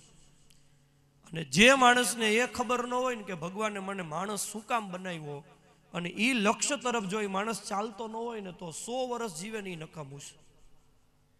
તમે દોડ્યા જ કરો, દોડ્યા જ કરો, દોડ્યા જ કરો, ક્યાં પહોંચવાનું એ જ તમને ખબર ન હોય ને તો 1,00,000 કિલોમીટર નકામું છે. એમ ઘણા માણસો બસ જીવન આપ્યું છે એટલે જીવા જ કરો, જીવા જ કરો, જીવા જ કરો. એમને જીવવાથી શું લાભ છે? એમ તો ગણગણ કરતું આખી જિંદગી મચ્છર જીવે છે. એક મચ્છર જેમ જન્મે એમ જન્મવાનું, મચ્છર જેમ ગણગણ કરતું જીવે એવી રીતે જીવવાનું. જેમ કૂતરા આખી જિંદગી રોટલા માટે રખડતા રહે એમ પૈસા માટે આખી જિંદગી રખડતા રહેવાનું, નામનામ જીવન પૂરું કરી દેવાનું. મનુષ્ય જીવન પ્રાપ્ત થયું છે, ભગવાને આપણને 2 હાથ આપ્યા છે, આપણને વિચારવાની શક્તિ આપી છે, તો મનુષ્ય તરીકેનું કંઈક વધારાનું કર્તવ્ય તો હશે ને આપણું. અને જો એ કર્તવ્ય ઉપર, જો એ ધ્યેય ઉપર ધ્યાન આપવામાં નહીં આવે તો પાછા માંડ માંડ કરીને આ જંકશન ઉપર ગાડી આવી છે અને પાછા 84 લાખ જન્મ મેળવવા માટે થઈ અને શાસ્ત્ર કહે છે આપણે તૈયાર રહેવું પડશે. અહીંયા આવ્યા પછી જો નક્કી નહીં કરીએ તો પાછા જે જૂના દીધા છે ને એ પાછા આવશે. માંડ માંડ કરીને આ નવો માનવ દેહ મળ્યો છે અને આને જો આમને વેડફી નાખશું નકામી વાતોમાં, નકામી ચર્ચામાં, નકામી ક્રિયાઓની અંદર જો જીવન પૂરું કરી દેશું તો જેટલા ઓલા જૂના દીધા છે ને એ પાછા આવશે. એક જગ્યાએ છે ને જન્માષ્ટમીના મેળામાં એક જગ્યાએ જાહેરાત થતી હતી, મફત મફત મફત. એટલે મેળામાં આવ્યા ને એ લોકોને બધાને વિચાર આવ્યો, આપણને છે ને ભારતવાસીઓને આ શબ્દ કોઠે પડી ગયો છે, આપણને તરત ધ્યાન ચમકે કે મફતમાં શું મળે છે? મફત મફત મફત. એટલે બધા લોકો ત્યાં ભેગા થયા હતા. રેકડીએ એ માણસ જાહેરાત કરતો હતો કે મફતમાં લઈ જાઓ, મફતમાં લઈ જાઓ. એટલે બધાએ કીધું શું છે? તમારા ઘરના જેટલા ખોબાવાળા જૂના વાસણ હોય એ જૂના વાસણ દઈ જાઓ અને નવું વાસણ લઈ જાઓ. અને અમારા વાસણની વિશેષતા એ છે કે તમે તમારા જૂના વાસણ આપીને નવું વાસણ અમારી પાસેથી લઈ જશો. એ નવું વાસણ તમારા ઘરમાં આવ્યા પછી તમારે કાંઈ કામ કરવું નહીં પડે, જે માગશો ને નવા વાસણ પાસેથી તમને મળશે. તો બધાને આશ્ચર્ય થયું. બેનો તો બધા વિચારમાં પડી ગયા કે આવું સારું વાસણ અને કાંઈ કામ જ ન કરવું પડે અને જે માગો એની પાસેથી મળતું હોય તો બધાય ઘરની અંદર જે એકદમ મૈસ જામી ગયેલા તપેલા હતા, ઘોબા પડી ગયેલા કુકર હતા, એ બધા કોથળા ભરી ભરીને આવ્યા. કીધું આલ્યો આ જૂના વાસણ આપો અમને નવું વાસણ. એટલે જૂના વાસણ આપીને કીધું એ નવા વાસણ લઈને બધા જતા હતા ને ત્યાં ઓલાએ પાછો અવાજ કર્યો, જાહેરાત જાહેરાત જાહેરાત. એટલે બધાના કાન ચમકા, જાહેરાત શું થાય છે? એટલે ઓલા રેકડીવાળાએ જાહેરાત કરી કે મહેરબાની કરીને અમારા પાસેથી જે નવું વાસણ લઈ જાઓ છો એ નવા વાસણની અંદર નકામી કોઈ વસ્તુ મૂકવી નહીં અને નવા વાસણની પાસેથી નકામી કાંઈ વસ્તુ નાખવી નહીં, નહીતર તમારા જૂના વાસણ પાછા આવશે અને નવું વાસણ પાછું અમારી પાસે આવશે. બધા વિચારમાં પડી ગયા. આ તો મોટી મુશ્કેલી થઈ, હવે કરવું શું? નવા વાસણની પાસે નકામી કાંઈ વસ્તુ માગવાની નહીં, નકામી વસ્તુ એ નવા વાસણની અંદર કાંઈ નાખવાની નહીં. તો એક ભાઈ વાસણ નવું લઈને આવ્યો, તેણે ઘરે આવીને વિચાર કર્યો કે હવે આ વાસણની પાસે માગવાની શરૂઆત કરવી છે, કરવું શું? તો દાદા હતા ઘરના વડીલ, એને કીધું કે તમે જ શરૂઆત કરો ને. એટલે દાદાએ આમ વાસણને કીધું કે આમ શિવાજી પીધી, નાની હીરાલાલ પીધી, મોટી હીરાલાલ પીધી, પણ 30 નંબર કોઈ દી પીધી નથી. મને 30 નંબર બીડી મળે. જ્યાં આમ કીધું ને ત્યાં 9 વાસણ ધડામ દઈને માથે ભટકાણું વયું ગયું. 9 વાસણ ગયું, જૂનું વાસણ આવ્યું. મારો કહેવાનો સૂર એ છે, તમે સમજો છો કે આ જૂના વાસણ આપી આપીને કેટલાય ગોબાવાળા જૂના વાસણ દઈ દીધા, અને અમૂલ્ય નવું વાસણ મેળવું છે. જે કામ કયો એ નવું વાસણ કરે છે, પણ ધ્યાન રાખવાનું છે કે જો આ નવા વાસણની અંદર નકામી વસ્તુ આની પાસે માગશો અને આ નવા વાસણની પાસેથી નકામા કાર્યો જો કરાવશો, તો પાછા ઓલા જૂના દીધા છે ને એ આવશે ને પાછા કબૂતર બનશું, ઘૂઘું ઘૂઘું કરીને રખડવું પડશે. પુનરપી જનનમ પુનરપી મરણમ પુનરપી જનની જઠરે શયનમ ય સંસારે ખલુ દુસ્તારે કૃપયા પારે પાહી મુરારે ભજ ગોવિંદમ ગોવિંદમ ભજ મૂઢ મતે પ્રાપ્તે સન્નિહિતે મરણે નહીં નહીં રક્ષતી ડ્રુક્કુઈ કરણે. તો કહેવાનું સુર એ છે, મનુષ્ય જીવન મળ્યા પછી અહીંયા આવ્યા છે તો આપણે કામ શું કરવાનું? આ તો ઘણા લોકો તો બસ જન્મ લીધો ને એટલે જીવવું પડે, જીવવા માટે ખાવું પડે, ખાવા માટે કમાવવું પડે, કમાવા માટે ભણવું પડે, ભણવાનું, કમાવાનું, ખાવાનું, પીવાનું, અને આમને હાથ ઘસતા વયું જવાનું. બહુ મોટા શેઠ હતા ને, એણે શેઠાણીને કીધું કે શેઠાણી, આપણો નોકર હીરો છે ને એને આપણે ઘોઘા મોકલવો છે. તે હીરો સાંભળી ગયો. હીરાએ વિચાર કર્યો કે શેઠ મને કે પછી મારે ઘોઘા જાવું, એના કરતાં લાવને હું પહેલાં જ જઈ આવું. તો હીરો તો વળી હરખોડો થી તો ઘોઘા ગયો. અઠવાડિયે પાછો આવ્યો. શેઠે કીધું ક્યાં ગયો હતો? તો કે તમે શેઠાણીને કહેતા હતા ને હીરાને ઘોઘા મોકલવો છે. કે ઘોઘા ગયો હતો. તો કે ઘોઘા ગયો હતો ત્યાં કામ શું હતું એ કાંઈ ખબર છે? તો કે એ મને કાંઈ ખબર નથી. તો ત્યાં ત્યાં જઈને શું કર્યું? તો કે બસ જઈ આવ્યો ડેલી હાથ દઈને વહી આવ્યો. હીરો ઘોઘે જઈ આવ્યો ડેલી હાથ દઈ આવ્યો. બસ આમ આવ્યા જતું રહેવાનું. મનુષ્ય જીવનનું પરમ કર્તવ્ય શું છે? હવે સૂતજી સૌનક આદિ મુનિઓની પાસે જવાબ આપે છે. સવે પુંસામ પરો ધર્મ યતો ભક્તિ અધોક્ષજે અહેતુકી અપ્રતિહતા યયાત્મા સંપ્રસીદતિ વાસુદેવે ભગવતી ભક્તિ યોગ પ્રયોજિત જનયત્યાસુ વૈરાગ્યમ જ્ઞાનમ ચ યદ અહેતુકમ. મનુષ્ય જીવનનું પરમ કર્તવ્ય છે. વાસુદેવે ભગવતી ભક્તિ યોગ પ્રયોજિત. મનુષ્ય જીવનનું પરમ કલ્યાણ એ છે ભગવાન શ્રી કૃષ્ણમાં અનન્ય અનન્ય અનન્ય ક્યાંય ન અટકે, કોઈ દિવસ ઓછો ન થાય આવો પ્રેમ જ્યારે ભગવાનની સાથે નિર્માણ થઈ જાય ને, એ જ મનુષ્ય જીવનનું પરમ કર્તવ્ય છે. માનવ જીવન લીધા પછી એનો અર્થ એ ન કરશો, સમજવામાં ભૂલ ન કરશો કે ભાઈ એનો અર્થ ખાવા પીવાનું મૂકી દેવું, નહીં ખાવું પીવું પડે, ઘરમાં રહીએ, કઈ વિષયોને ભોગવવાની ના નથી. પણ એ કામ કરતા કરતા જે મુખ્ય કામ છે ને એ ભૂલાઈ નહીં જાય ને એનું ધ્યાન રાખવાનું. મુખ્ય કામ આપણું એ છે. બાકી બીજા બધા કામ કરવાની છૂટ છે, એની ના નથી. ખાવું પીવું પડે, કમાવું પડે, ભણવું પડે, પણ મુખ્ય જે કામ હોય ને એ કામ ભૂલાઈ ન જાય ને એનું ધ્યાન રાખવાનું. નહીતર ભગવાનનો ઠપકો મળે. તમે તમારા વાડી ખેતરનો મજૂર હોય અને 5,000 રૂપિયા આપી અને તમે રાજકોટ મોકલો, ભાઈ રાજકોટ આ સરનામું હાલે ને આની જગ્યાએ આ જગ્યાએ જંતુનાશક દવાની દુકાન છે ને, તારે આટલા પૈસાની દવા લઈ આવવાની છે. એ દવા લેવા માટે જાય ને ગયો હોય શું કામ? એ જંતુનાશક દવા લેવા માટે 5,000 રૂપિયા એમનેમ વાપરીને વયો આવે ને તો તમે શું કહેશો એને? કે ભલા માણસ તે ત્યાં ખાધું પીધું ખરીદી કરી એનો વાંધો નહીં, પણ મેં તને કામ માટે મોકલો તો એ કામ તો તારે કરવું જોઈએ કે નહીં? એમ ભગવાને આપણે ખાઈએ પીએ વિષયોને ભોગવીએ એની ના નથી, પણ જો એ જે મુખ્ય કામ માટે મોકલા છે એ જો કામ ભૂલાઈ જશે તો ઠપકો મળશે. તો મુખ્ય કામ એ છે કે માનવ જીવનની અંદર પરમ ઉપલબ્ધિ એ છે ભગવાન વાલા લાગવા માંડે, ભગવાન પોતાના લાગવા માંડે, ભગવાન પ્રત્યેનો અનન્ય પ્રેમ નિર્માણ થઈ જાય. અને ભગવાન પ્રત્યેનો અનન્ય પ્રેમ એ નિર્માણ થાય ને ત્યારે શું થાય ખબર છે? ભગવાન જ્યારે વાલા લાગવા માંડે ને ત્યારે 2 વસ્તુ મળે. જનયત્યાસુ વૈરાગ્યમ જ્ઞાનમ ચ યદ અહેતુકમ. હેતુ વગરનો હેત જ્યારે ભગવાનની સાથે થઈ જાય, ભગવાનની સાથે જ્યારે નિષ્કામ પ્રેમ નિર્માણ થઈ જાય ત્યારે 2 વસ્તુ પ્રગટે. એક તો સંસાર પ્રત્યેનો વૈરાગ્ય અને ભગવાન પ્રત્યેનું જ્ઞાન. ભક્તિ આવે ને એટલે જ્ઞાન વૈરાગ્ય મફતમાં આવે. આંબાના બગીચામાં કેરી લેવા જાઓ ને તો કેરીના પૈસા દેવા પડે, આંબાનો છાંયો મફતમાં મળે. એમ ભગવાન અહીંયા ભાગવતજીની અંદર બતાવ્યું, ભગવાન પ્રત્યેની જ્યારે ભક્તિ આવે ને ત્યારે જ્ઞાન વૈરાગ્ય માટે પ્રયત્ન ન કરવો પડે, એ તો મફતમાં મળે. કારણ કે ભગવાન પ્રત્યે જ્યારે પ્રેમ થઈ જાય ને ત્યારે સંસારનો પ્રેમ તો હાથે હાથે છૂટી જાય છે. એના માટે પ્રયત્ન નથી કરવો પડતો. અને એટલા માટે ભગવાન પ્રત્યે પ્રેમ થાય ત્યારે સંસારનો પ્રેમ તો હાથે હાથે છૂટી જાય, એટલે વૈરાગ્ય મળી જશે. અને જેના પ્રત્યે પ્રેમ થાય એના વિશે વધુ ને વધુ આપણને જાણવાની જિજ્ઞાસા થાય, એટલે જ્ઞાન પણ આવી જશે. તો મનુષ્ય જીવનનું કર્તવ્ય છે ભગવાન વાલા લાગવા માંડે. અને મનુષ્ય જીવનના જે 4 પુરુષાર્થ છે, ધર્મ, અર્થ, કામ અને મોક્ષ, આ 4 પુરુષાર્થનું લક્ષ્ય પણ ભગવાન છે. અહીંયા બહુ સરસ યાદી બતાવી છે. ધર્મસ્ય યાપવર્ગસ્ય નાર્થાર્થોય પકલ્પતે તાર્થસ્ય ધર્મ એકાંતસ્ય કામો લાભાય હિ સ્મૃત. 4 પુરુષાર્થ છે ને, ધર્મ, અર્થ, કામ અને મોક્ષ. એમાં 4 પુરુષાર્થમાં અર્થ ધર્મ માટે છે. અર્થ એટલે પૈસો, સંપત્તિ. અર્થ ધર્મ માટે છે, અર્થ ધર્મ માટે છે, કામ અર્થ માટે છે અને ધર્મ મોક્ષ માટે છે. આ 4 પુરુષો એકાબીજાથી જોડાયેલા છે. અર્થ છે ને એ ધર્મ કરવા માટે છે, કામ છે ને એ અર્થ માટે છે. કામના જ્યાં સુધી ન થાય ત્યાં સુધી પૈસા ન મળે. કામના એટલે અપેક્ષા, ઈચ્છા ન થાય ત્યાં સુધી પૈસો કઈ રીતે આવવાનો?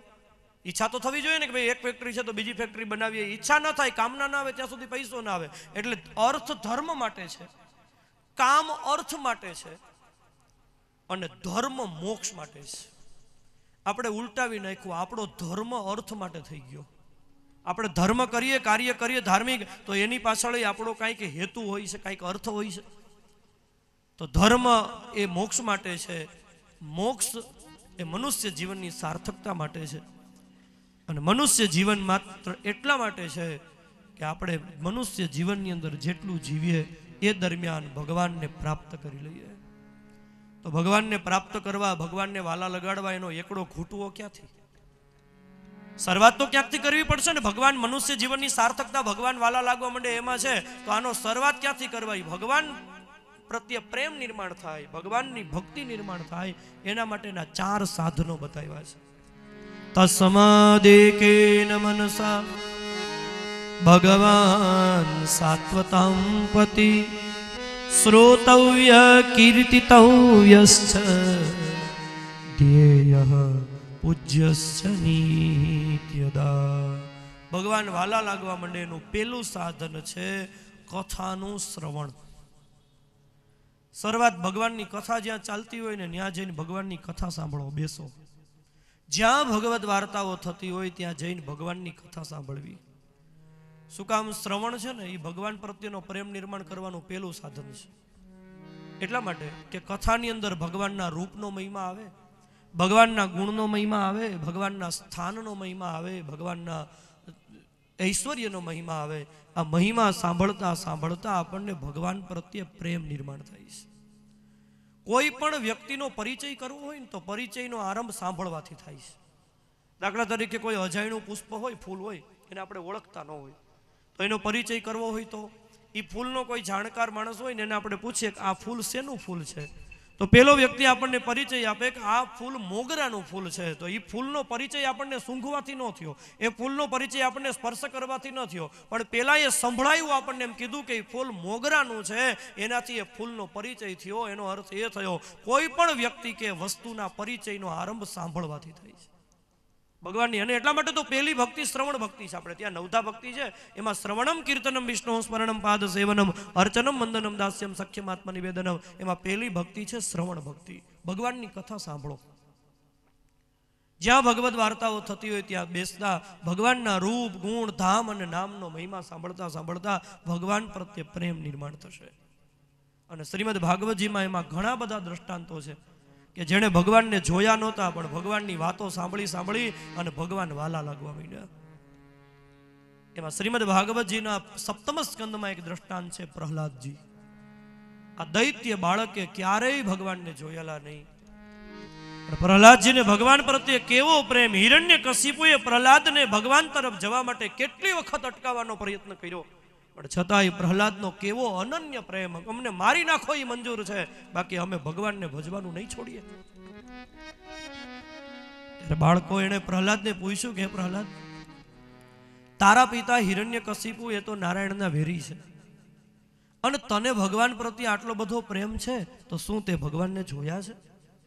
પ્રહલાદે કહ્યું, ના મિત્રો, મેં ભગવાનને જોયા નથી, પણ હું માતાના ગર્ભમાં હતો ને એ વખતે નારદજી મારી માતાને કથા કહેતા હતા ને, એ કથા સાંભળતા સાંભળતા મને ભગવાનના મહિમાનો ધ્યાન આવ્યું ને, ભગવાનના મહિમાનો ખ્યાલ આવ્યો ને, એટલે મને ભગવાન પ્રત્યે પ્રેમ થઈ ગયો છે. અને મેં નક્કી કરી લીધું છે કે માનવ જીવનની સાર્થકતા ભગવદ પ્રાપ્તિમાં છે. સાંભળવાથી પ્રેમ થયો. બીજું દ્રષ્ટાંત છે 10મા સ્કંદમાં રૂકમિણીજી. રૂકમિણીજીને ભગવાન પ્રત્યે કેવો પ્રેમ થયો કે રૂકમિણીજીએ નક્કી કરી લીધું કે હું 100 જન્મે કુંવારી મરીશ, પણ વરીશ તો હું કૃષ્ણને વરીશ. શું રૂકમિણીએ ભગવાનને જોયા હતા? નહીં.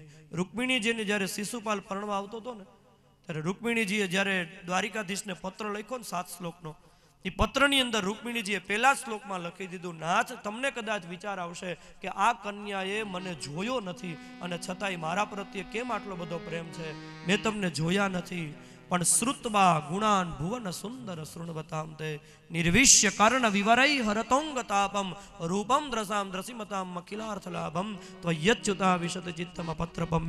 મેં તમને જોયા નથી, પણ નાથ મને ખબર છે કે મેં નારદના મુખેથી ઘણી વખત સત્સંગ કરતા કરતા મેં તમારા ગુણોને સાંભળ્યા છે, અને તમારા ગુણોને સાંભળતા સાંભળતા મને ભગવાન આપના પ્રત્યે અનન્ય પ્રેમ થયો છે. તો ભગવાનની કથા સાંભળતા સાંભળતા ભગવાન પ્રત્યે પ્રેમ નિર્માણ થાય. આ ભગવાનની ભગવત પ્રાપ્તિનું પહેલું સાધન છે.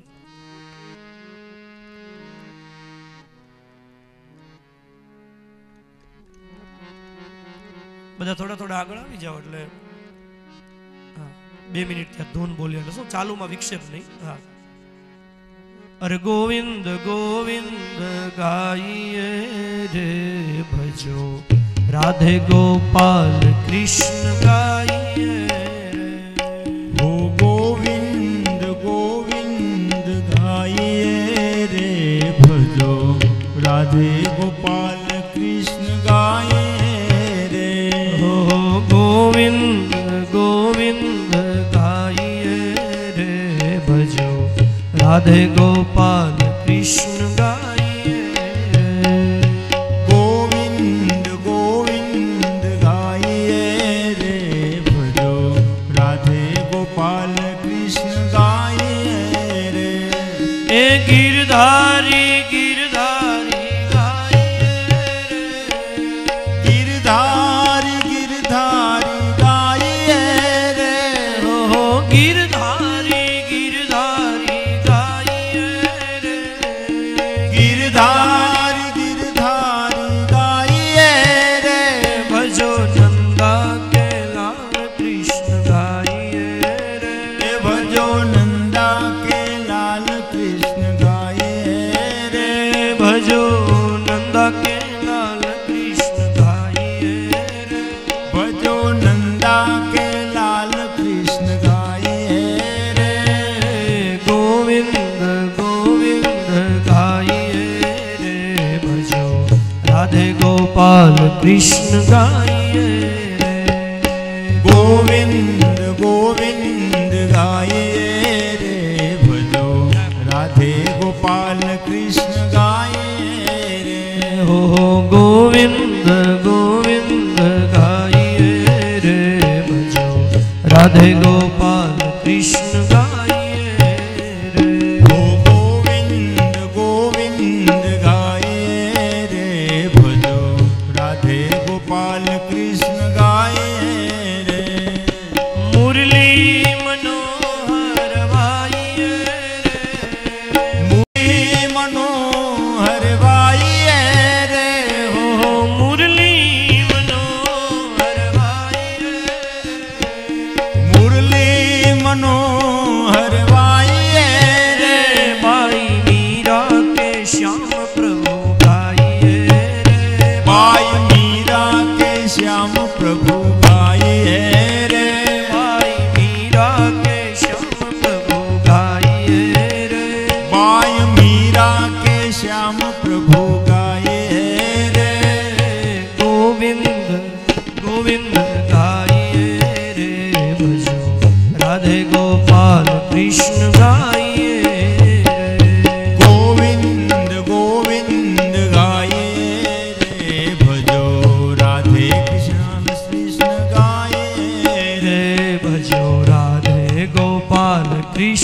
ગાઈએ રે ભજો રાધે ગોપાલ કૃષ્ણ ગાય.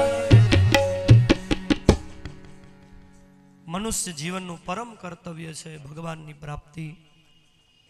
ભગવાનની પ્રાપ્તિ માટે થઈ અને શ્રોતવ્ય પહેલું સાધન છે ભગવાનની કથા સાંભળો. બીજું સાધન છે કીર્તિતવ્ય છે, ભગવાનને જે ગુણને સાંભળ્યા છે એ ભગવાનના નામનું કીર્તન કરવું. ત્રીજું સાધન બતાવ્યું છે ભગવાનનું ધ્યાન કરવું. અને ચોથું સાધન બતાવ્યું છે એ ભગવાનની પૂજા કરવી, પૂજન કરવું, નિત્ય ઠાકોરજીની સેવા કરતી રહેવી. આ ચાર સાધનથી ભગવાન પ્રત્યે પ્રેમ નિર્માણ થાય છે, સાંભળવાથી, કીર્તન કરવાથી, ધ્યાન કરવાથી અને પૂજા કરવાથી. પેલા પ્રશ્નનો ઉત્તર મળી ગયો. મનુષ્ય જીવનનું પરમ કર્તવ્ય છે, આને આ જીવનની અંદર ભગવાન વાલા લાગવા માંડે. એક વખત ભારતના બધા મુખ્ય આચાર્યો, વિદ્વાનો, સંતો બધા ભેગા થયા હતા. આ બધા સંતો ચાર વાત ઉપર વિચાર કરતા હતા અને ચાર પ્રશ્નો ઉઠાવવામાં આવ્યા બધા સંતોની વચ્ચે. આપણા ભારતનું મુખ્ય શાસ્ત્ર કયું હોવું જોઈએ. બીજો પ્રશ્ન થયો કે આપણા ભારતના મુખ્ય દેવ કોણ હોવા જોઈએ. ત્રીજો પ્રશ્ન થયો ભારતનો મુખ્ય મંત્ર કયો હોવો જોઈએ. અને ચોથો પ્રશ્ન એ થયો કે મનુષ્યનું જીવનનું મુખ્ય કર્મ શું હોવું જોઈએ.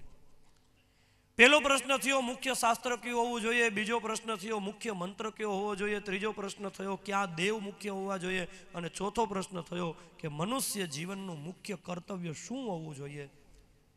એ વખતે મહાપ્રભુજી વલ્લભાચાર્યજી એણે એક જ શ્લોકની અંદર ચારે ચાર પ્રશ્નનો ઉત્તર આપી દીધો. એકમ શાસ્ત્રમ દેવકી પુત્રમેકો દેવો દેવકી પુત્ર એવ एको મંત્રસ્તસ્ય નામાની યાની કર્માપેકમ તસ્ય દેવ સેવા.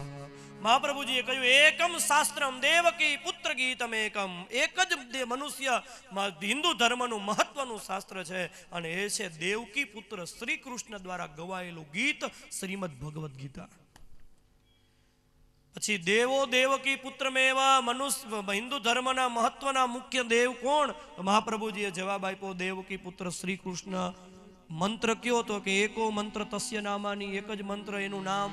પછી કોઈ પણ નામ લ્યો, ઓમ નમો ભગવતે વાસુદેવ કયો કે શ્રી કૃષ્ણ શરણમમ કયો. અને મનુષ્ય જીવનનું કર્તવ્ય શું? તો કે કર્માપેકમ તસ્ય દેવ સેવા. અને મનુષ્ય જીવનનું કર્તવ્ય એ છે કે એ ભગવાનની સેવા કરતી રહેવી. હવે પ્રશ્ન એ થાય કે ભાઈ એકો મંત્ર તસ્ય નામાની દેવો દેવકી પુત્ર એવા મુખ્ય દેવ કૃષ્ણ જોવા જોઈએ, તો એનો અર્થ એવો ન કરશો કે મુખ્ય દેવ કૃષ્ણ એટલે રામ મુખ્ય નહીં, શિવ મુખ્ય નહીં. આનો અર્થ એ છે કે જેના પ્રત્યે પુરુષોત્તમ જોશીના ગામના જ્યારે મહાપ્રભુજી પધાર્યા ને ત્યારે એને પ્રશ્ન કરેલો. પ્રસંગ આવશે તો આપણે આગળ જોશું તૃતીય સ્કંદમાં કે ભાઈ કોના માટે કયો માર્ગ શ્રેષ્ઠ. ત્યારે મહાપ્રભુજીએ બહુ સરસ જવાબ આપ્યો, જેને જે વાલા એના માટે એ માર્ગ એના માટે શ્રેષ્ઠ છે. કોઈનો વિરોધ નથી આમાં, પણ કહેવાનો સુર એ છે કે મનુષ્ય જીવન પ્રાપ્ત કર્યા પછી કોઈ પણ સ્વરૂપ, પછી એ સત્યનું રામ સ્વરૂપ લ્યો, કૃષ્ણ સ્વરૂપ લ્યો, શિવ સ્વરૂપ લ્યો, સ્વામિનારાયણ ભગવાનનું કોઈ પણ સ્વરૂપ લ્યો, એ એક સ્વરૂપની સાથે તમને નિષ્ઠા જોડાઈ જાય અને ભગવાન વાલા લાગવા માંડે ને સમજી લેવું મેં મનુષ્ય જીવનનું કર્તવ્ય જે હતું એ પ્રાપ્ત કરી લીધું છે. એ પ્રશ્નનો જવાબ આપ્યો. પછી પાંચમા પ્રશ્નનો જવાબ સીધો બીજો ઉત્તર પાંચમા પ્રશ્નનો આપે છે. પાંચમો પ્રશ્ન એ હતો કે ભગવાનના અન્ય કયા કયા અવતારો થયા. પ્રથમ સ્કંદના 3 અધ્યાયમાં ભગવાનના 24 અવતારોની કથા છે. ભાગવતજી છે ને એ અવતાર પ્રધાન ગ્રંથ છે. ભાગવતમાં 4 જગ્યાએ 24 અવતારની કથા આવે છે.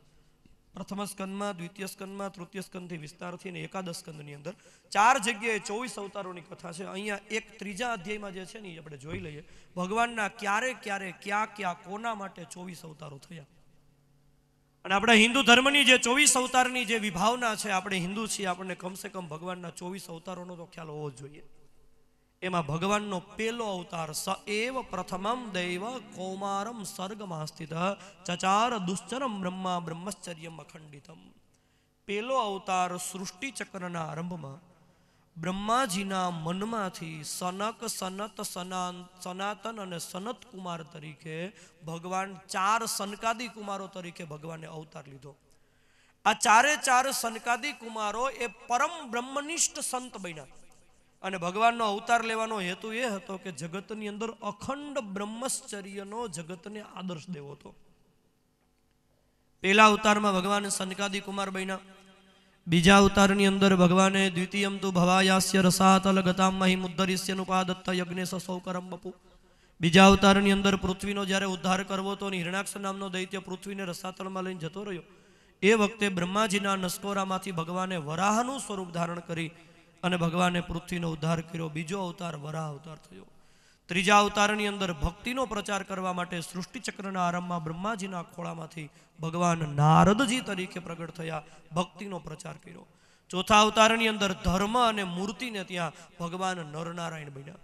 નરનારાયણ બની અને ભગવાને જગતને તપનો આદર્શ દીધો કે જ્યાં સુધી તપ કરવામાં નહીં આવે, એટલે કે કલ્યાણના માર્ગમાં કંઈક સહન કરવામાં નહીં આવે ને ત્યાં સુધી ભગવત પ્રાપ્તિ નહીં થાય. નરનારાયણ ભગવાન આજે પણ બદ્રિકાશ્રમની અંદર ભારતના કલ્યાણ માટે તપશ્ચર્યા કરે છે.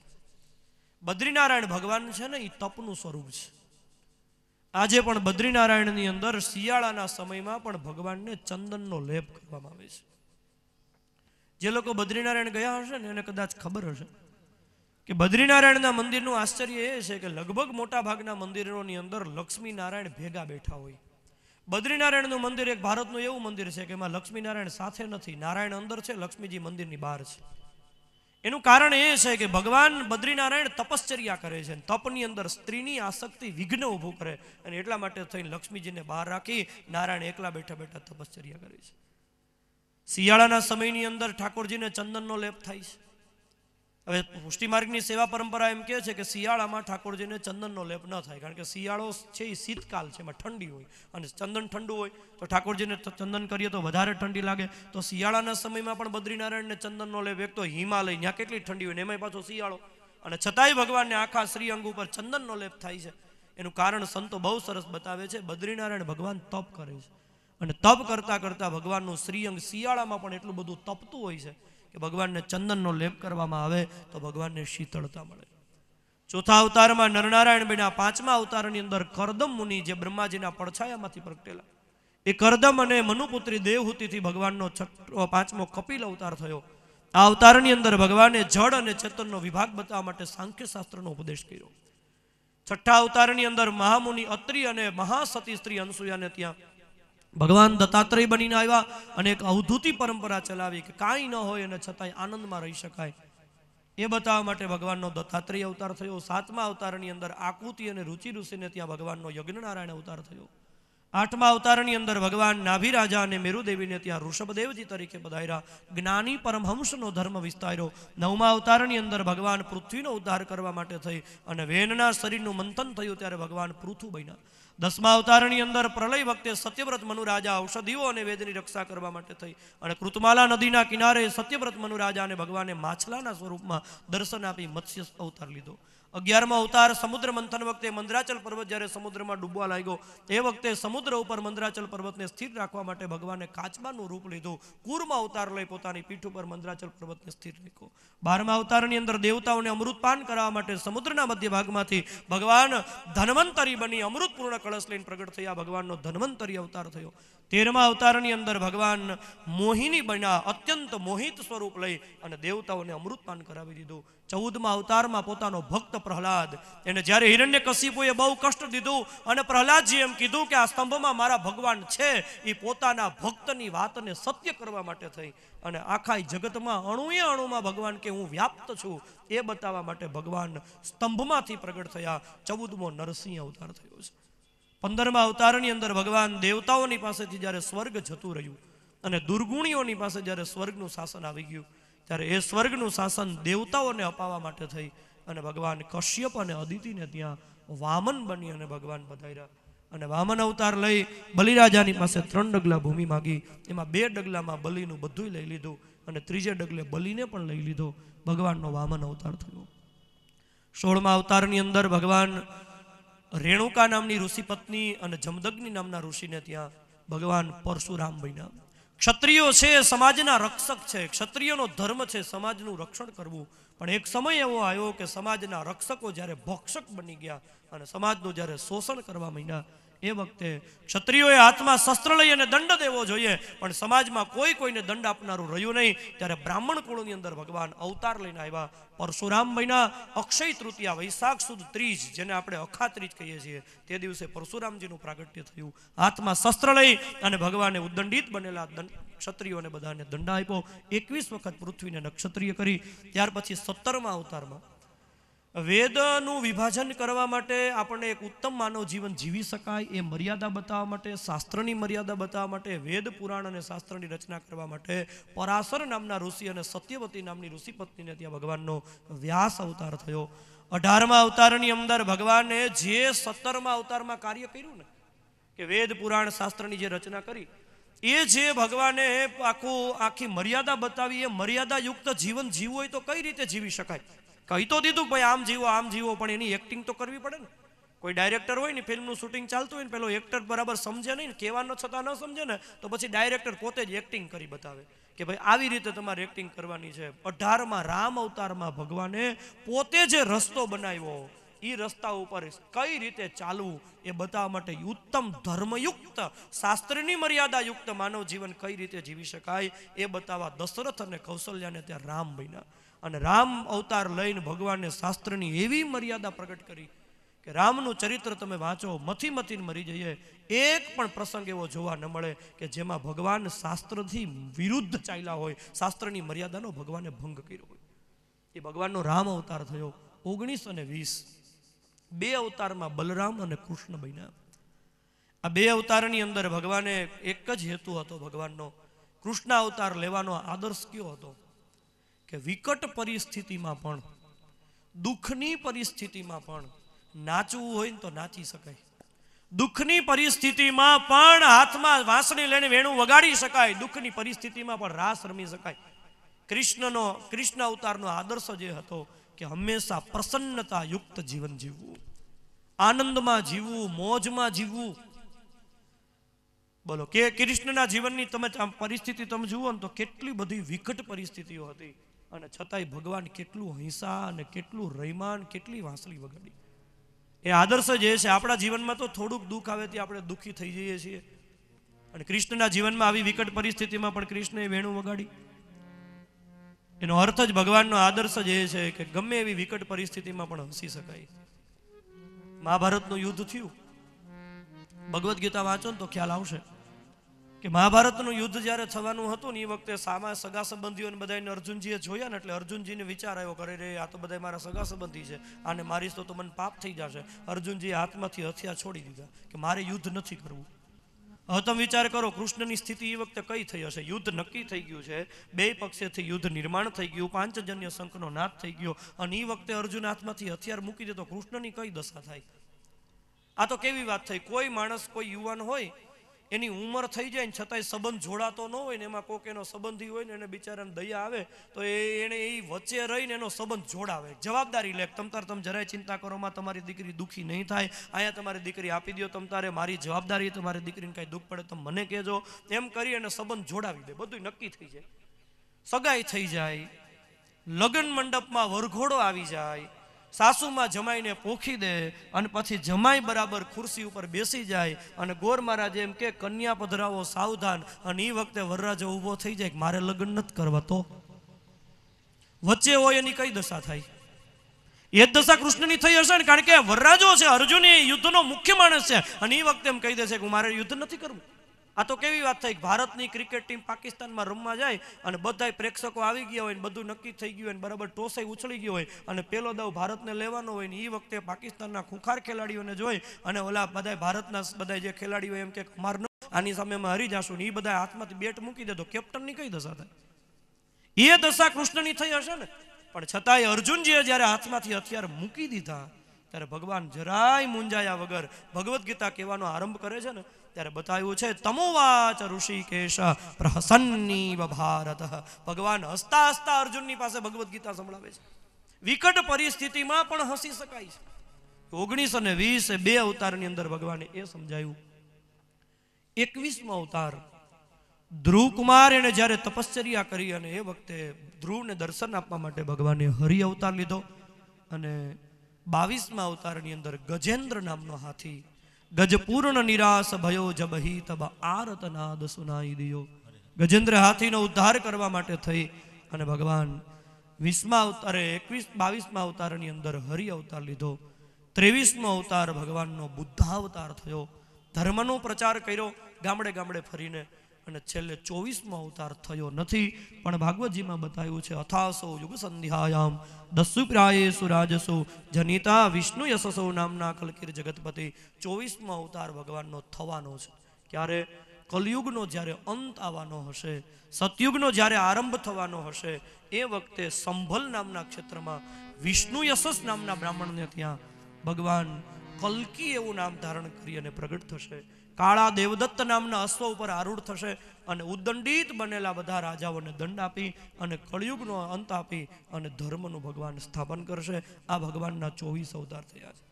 એતે ચાંસ કલા પુંસ કૃષ્ણસ્તુ ભગવાન સ્વયં ઇન્દ્રારિ વ્યાકુલમ લોકમ મૃડયંતી યુગે યુગે. સુતજીએ કહ્યું કે આ બધા છે ને અવતારો, એમાં કોઈ અવતાર છે ને અંશા અવતાર છે અને કોઈ અવતાર છે ને એ કલા અવતાર છે. અંશા અવતાર એટલે કે ભગવાન કોઈ કે વિશેષ કાર્ય કરવા માટે થઈ અને ભગવાન જ્યારે પ્રગટ થાય ને ત્યારે એને અંશા અવતાર કહેવાય. દાખલા તરીકે નરસિંહ અવતાર ભગવાને લીધો તો એક જ કામ હતું, હિરણ્યકશિપુને મારી અને પ્રહલાદની રક્ષા કરવી, તો એ ભગવાનનો અંશા અવતાર થયો. દેવતાઓ જ્યારે મૂંઝાણા ત્યારે ભગવાને કશ્યપ અને અદિતિને ત્યાં વામન અવતાર લીધો અને ભગવાનને દેવતાઓને સ્વર્ગ અપાવવો હતો, તો એ વામન અવતાર એ અંશા અવતાર કહેવાય. પછી એક છે કલા અવતાર. કલા અવતાર એટલે જેની અંદર ભગવાન જ્ઞાનોપદેશ આપવા માટે થઈને પધારે. દત્તાત્રેય અવતારી ભગવાનનો કલા અવતાર છે, કપિલ અવતારી ભગવાનનો કલા અવતાર છે. એ અવતારોમાં ભગવાને જ્ઞાન આપ્યું છે, તો એ અવતારી કલા અવતાર છે. કોઈ અંશા અવતાર છે, કોઈ કલા અવતાર છે. પણ અહીંયા ભાગવતજીમાં બતાવ્યું કૃષ્ણસ્તુ ભગવાન સ્વયં. કૃષ્ણ છે એ સ્વયં ભગવાન છે. બીજા કલા અવતાર છે, કોઈ અંશા અવતાર છે. કૃષ્ણ અવતાર અને રામ અવતાર છે ને એ બે અવતાર પૂર્ણ અવતાર. એ તે ચ અંશ કલા. અહીંયા વચ્ચે ચ છે, ચકાર છે ને એ કોઈ પણ વાતની એક વાત કેવી છે પણ છંદભંગ થાય છે, એ વાતની પૂર્તિ કરવા માટે થઈને ચકારનો ઉપયોગ સંસ્કૃત વ્યાકરણમાં થાય છે. ચકાર દ્વારા એ બતાવવા માંગે છે રામ અને કૃષ્ણ બે અવતાર એ પૂર્ણ અવતાર છે. આ અવતાર અંશ અવતાર નથી, કલા અવતાર નથી, જેની અંદર ભગવાને કેટલાયનો ઉદ્ધાર કર્યો છે, કેટલાય વિશેષ કાર્યો કર્યા છે અને જ્ઞાનોપદેશ પણ ભગવાને દીધો છે. એટલે રામ અને કૃષ્ણ બે અવતાર મુખ્ય અવતારો ગણાયા છે. આ 24 અવતારનું નામ સ્મરણ બતાવ્યું છે. જન્મ ગુહ્યમ ભગવતો યહ એતત પ્રયતો નરઃ સાયં પ્રાત ગૃણન ભક્ત્યા દુઃખગ્રામાદ વિમુચ્યતે. આ 24 અવતારનું નામ સ્મરણ કોઈ સવાર સાંજ, સવારમાં અને સાંજે કોઈ આ 24 અવતારોનું નામ લઈ લે ને તો બધા જ દુઃખમાંથી માણસ મુક્ત થઈ જાય. મોટા મોટા દુઃખો એ મનુષ્યના દૂર થઈ જાય છે, એવું ફળાદેશ બતાવ્યો છે. આ ભગવાનના 24 અવતારો છે. સનકાદિ કુમાર, વરાહ, નારદ, નરનારાયણ, કપિલ, દત્તાત્રેય, સુયજ્ઞ, ઋષભ, પૃથુ, મત્સ્ય, કુર્મ, ધન્વંતરી, નરસિંહ, વામન, પરશુરામ, વ્યાસ, રામ, બલરામ, કૃષ્ણ, હરિ, શ્રી હરિ, બુદ્ધ અને કલ્કી આ ભગવાનના 24 અવતારો છે. બ્રહ્મલીન પૂજ્ય ડોંગરે બાપજીનું એક બહુ સુંદર ચિંતન છે. એ કથાની અંદર કહેતા ભગવાન માટે છે ને આપણે ત્યાં એક શબ્દ પ્રયોગ થાય છે પરમાત્મા. આપણે શું કહીએ? પરમ કૃપાળુ પરમાત્મા. આ પરમાત્મા શબ્દ એવો છે કે પરમાત્મા શબ્દમાં ભગવાનના 24 અવતારો સમાઈ જાય છે. ગુજરાતીમાં તમે પરમાત્મા શબ્દ લખો ને, આ શબ્દ એક એવો શબ્દ છે કે એ પરમાત્મા શબ્દના એક એક અક્ષરી ગણિતના એક એક આંક બને છે. એનો સરવાળો તમે કરતા જાવ ને એટલે 24 થાય છે. જો પરમાત્મા શબ્દ તમારે ગુજરાતીમાં લખો, એ પરમાત્મા એટલે પરમાત્માનો પ લખો ને એટલે ગણિતનો કયો આંક લખાય? 5. સરવાળો કરતા જાજો. પછી બીજો અક્ષર આવે ર, પ ર. ર લખો એટલે કયો આંક લખાય? 2. 5 + 2 = 7. પછી અક્ષર આવે મા. મા લખો ને એટલે ચોગડો 2 લીટા થાય. જૂની નામાની પદ્ધતિ પ્રમાણે ચોગડો 1 લીટો એટલે 4.25, ચોગડો 2 લીટો એટલે 4.5. એટલે 5 + 2 = 7 + 4.5 = 11.5. પછી આવે અર્ધો ત, પરમા ત. અર્ધો ત લખો ને એટલે ગણિતના 8 લખાય. એટલે 11.5 ને 8 19.5. અને પછી પાછો છેલ્લો અક્ષર પરમાત્મા એટલે પાછો માં આવ્યો એટલે 4.5. 19.5 ને 4.5 19.5 + 4.5 = 24. આમ ભગવાનના પરમાત્મા શબ્દની અંદર જ ભગવાનના 24 અવતારો સમાવિષ્ટ થઈ જાય. 24 અવતારોનું વર્ણન કર્યા પછી સૂતજીએ કહ્યું કે ઋષિઓ, હું તમને તમારા બધા જ પ્રશ્નોના જવાબમાં ઈદમ ભાગવતમ નામ પુરાણમ બ્રહ્મ સંહિતમ ઉત્તમ શ્લોક ચરિતમ ચકાર ભગવાન ઋષિ, હું તમને શ્રીમદ ભાગવત કહું છું. સૂતજીએ સૌનકાદિ મુનિઓને કહ્યું કે જે શ્રીમદ ભાગવત સૂતજી કહે છે મારા ગુરુદેવ વ્યાસે લખેલું અને એના પુત્ર સુખદેવને એણે ભણાવેલું અને સુખદેવે પરીક્ષિતને આ ભાગવત કહેલું. સૂતજી કે એ વખતે હું ત્યાં ઉપસ્થિત હતો અને સુખદેવજીના મુખ્યથી મેં જે પ્રકારે શ્રીમદ ભાગવત શ્રવણ કર્યું અને મને જેટલું સંભળાયું અને સમજાયું એ પ્રમાણે હું મારી મતિ પ્રમાણે, મારી બુદ્ધિ પ્રમાણે હું તમને શ્રીમદ ભાગવતની કથા કહીશ. પ્રશ્ન એ થાય છે કે સૂત જેવા પુરાણોના જ્ઞાતા એ ભાગવત કહેતા પહેલા એમ કહી દે છે કે યથા ધિત્તમ યથા મતિ, મારી બુદ્ધિ પ્રમાણે, મારી મતિ પ્રમાણે હું તમને ભાગવત કહીશ. તો આ શ્રીમદ ભાગવતમાં સૂત જેવા જો એમ કહી દેતા હોય કે હું પૂરું ભાગવત તો શ્રીમદ ભાગવત નહીં કહી શકું પણ મારી બુદ્ધિ પ્રમાણે કહી દઉં, આ ભાગવતનો કેટલો મોટો મહિમા હશે. શ્રીમદ ભાગવત એ કોઈ સામાન્ય ગ્રંથ નથી. શ્રીમદ ભાગવતજી ઉપર છે ને ઘણા મહાપુરુષોએ ટીકાઓ લખી. મહાપ્રભુજીએ શ્રીમદ ભાગવતજી ઉપર જે ટીકા લખી એનું નામ છે સુબોધિનીજી. એવી રીતે પહેલી વહેલી ટીકા શ્રીધર સ્વામી દ્વારા લખાણી, જેને શ્રીધરી ટીકા કહેવાય છે.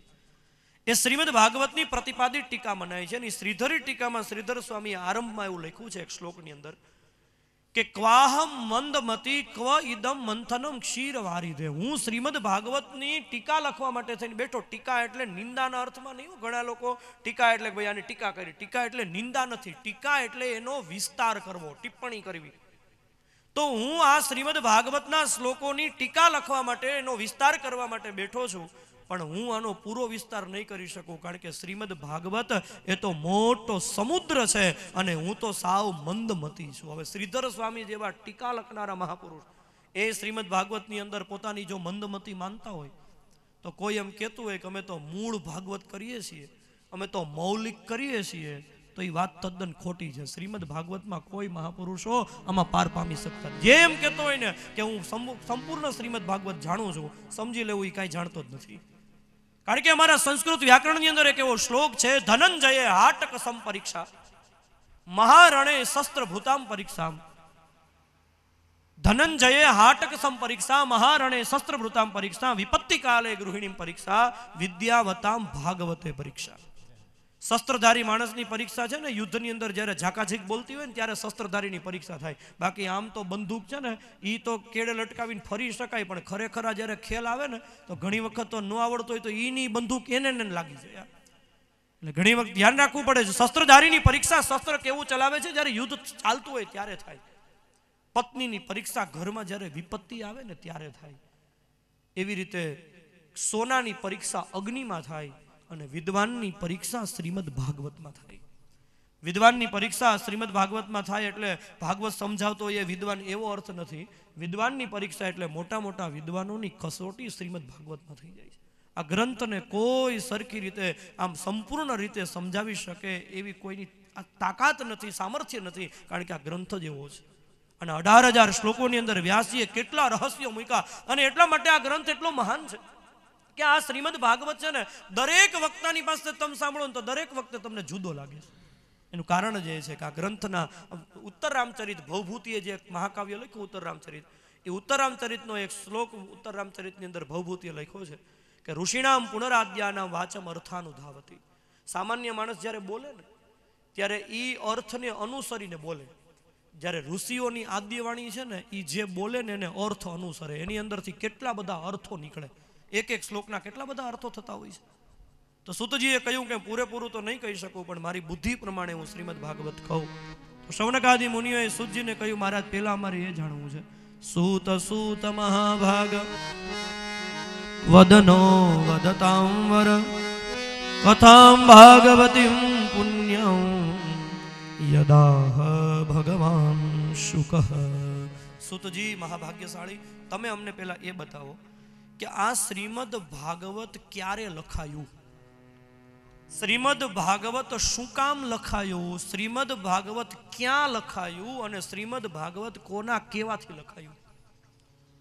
બીજો પ્રશ્ન થયો, મહારાજ અમારે એ જાણવું છે કે સુખદેવજી વ્યાસની પાસેથી શ્રીમદ ભાગવત ભણ્યા તો ભણવું તો એને પડે કે જેનામાં અજ્ઞાન હોય. સુખદેવજી મહારાજ તો જન્મથી પૂર્ણ જ્ઞાની છે, કારણ કે સુખદેવજી તો સાક્ષાત ભગવાન શંકરનો અવતાર છે. તો જે સુખદેવજી જન્મથી પૂર્ણ વૈરાગી છે, કારણ કે જન્મતા વેત ઓરનો પછેડો ખભે નાખીને આશ્રમ છોડીને જતા રહ્યા. જે સુખદેવજી મહારાજનો પૂર્ણ વૈરાગ્ય હતો. અહીંયા બહુ સરસ સૌનકાદી મુનિઓ બોલ્યા છે કે સુખદેવજી કેવા વૈરાગી હતા. દ્રષ્ટવાનુયાન્તમ ઋષિમાત્મજમપ્યનગ્નમ દેવ્યોરિયા પરિદધોર્ન સુતસ્ય ચિત્રમ તદ્વીક્ષ્ય પૃચ્છતિ મુનો જગદુસ્તવાસ્તિ સ્ત્રી પુંભિદાનતુ સુતસ્ય વિવિક્ત દૃષ્ટે. સુખદેવજી કેવા વૈરાગી હતા કે એક વખત સુખદેવજી જ્યારે પોતાના પિતા વ્યાસજીના આશ્રમને છોડીને જતા હતા ને, એ વખતે વ્યાસજી સુખદેવજીને બોલાવવા માટે આશ્રમમાંથી જંગલમાં પાછળ દોડતા હતા. તો સુખદેવજી નગ્ન દિગંબર દશાની અંદર પરમહંસ ચક્ર ચૂડામણી છે ચાલ્યા જતા હતા. એમાં સુખદેવજી મહારાજ જતા હતા તો રસ્તામાં એક સરોવર આવ્યું. આ સરોવરની અંદર અપ્સરાઓ બધી સ્નાન કરતી હતી.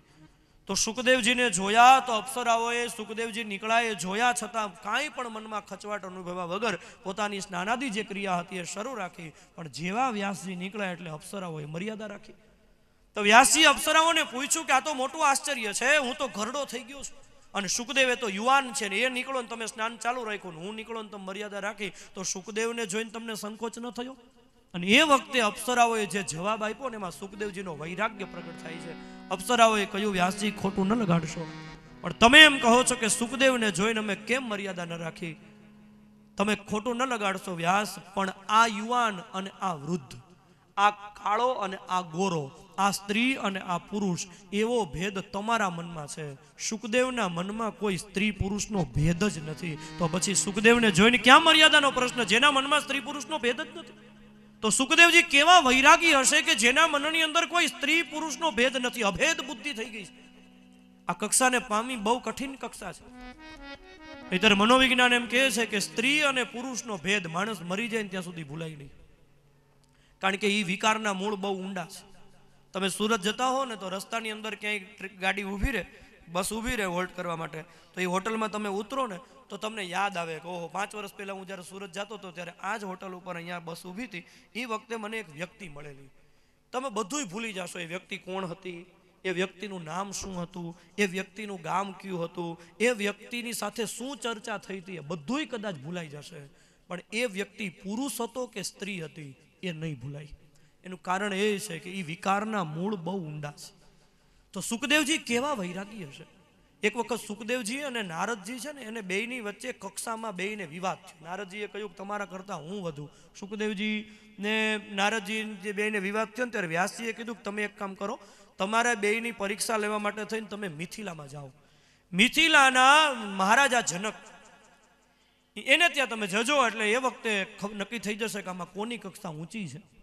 એ વખતે સુખદેવજી મહારાજ અને નારદજી બંને મિથિલાના રાજા જનકને ત્યાં આવે છે.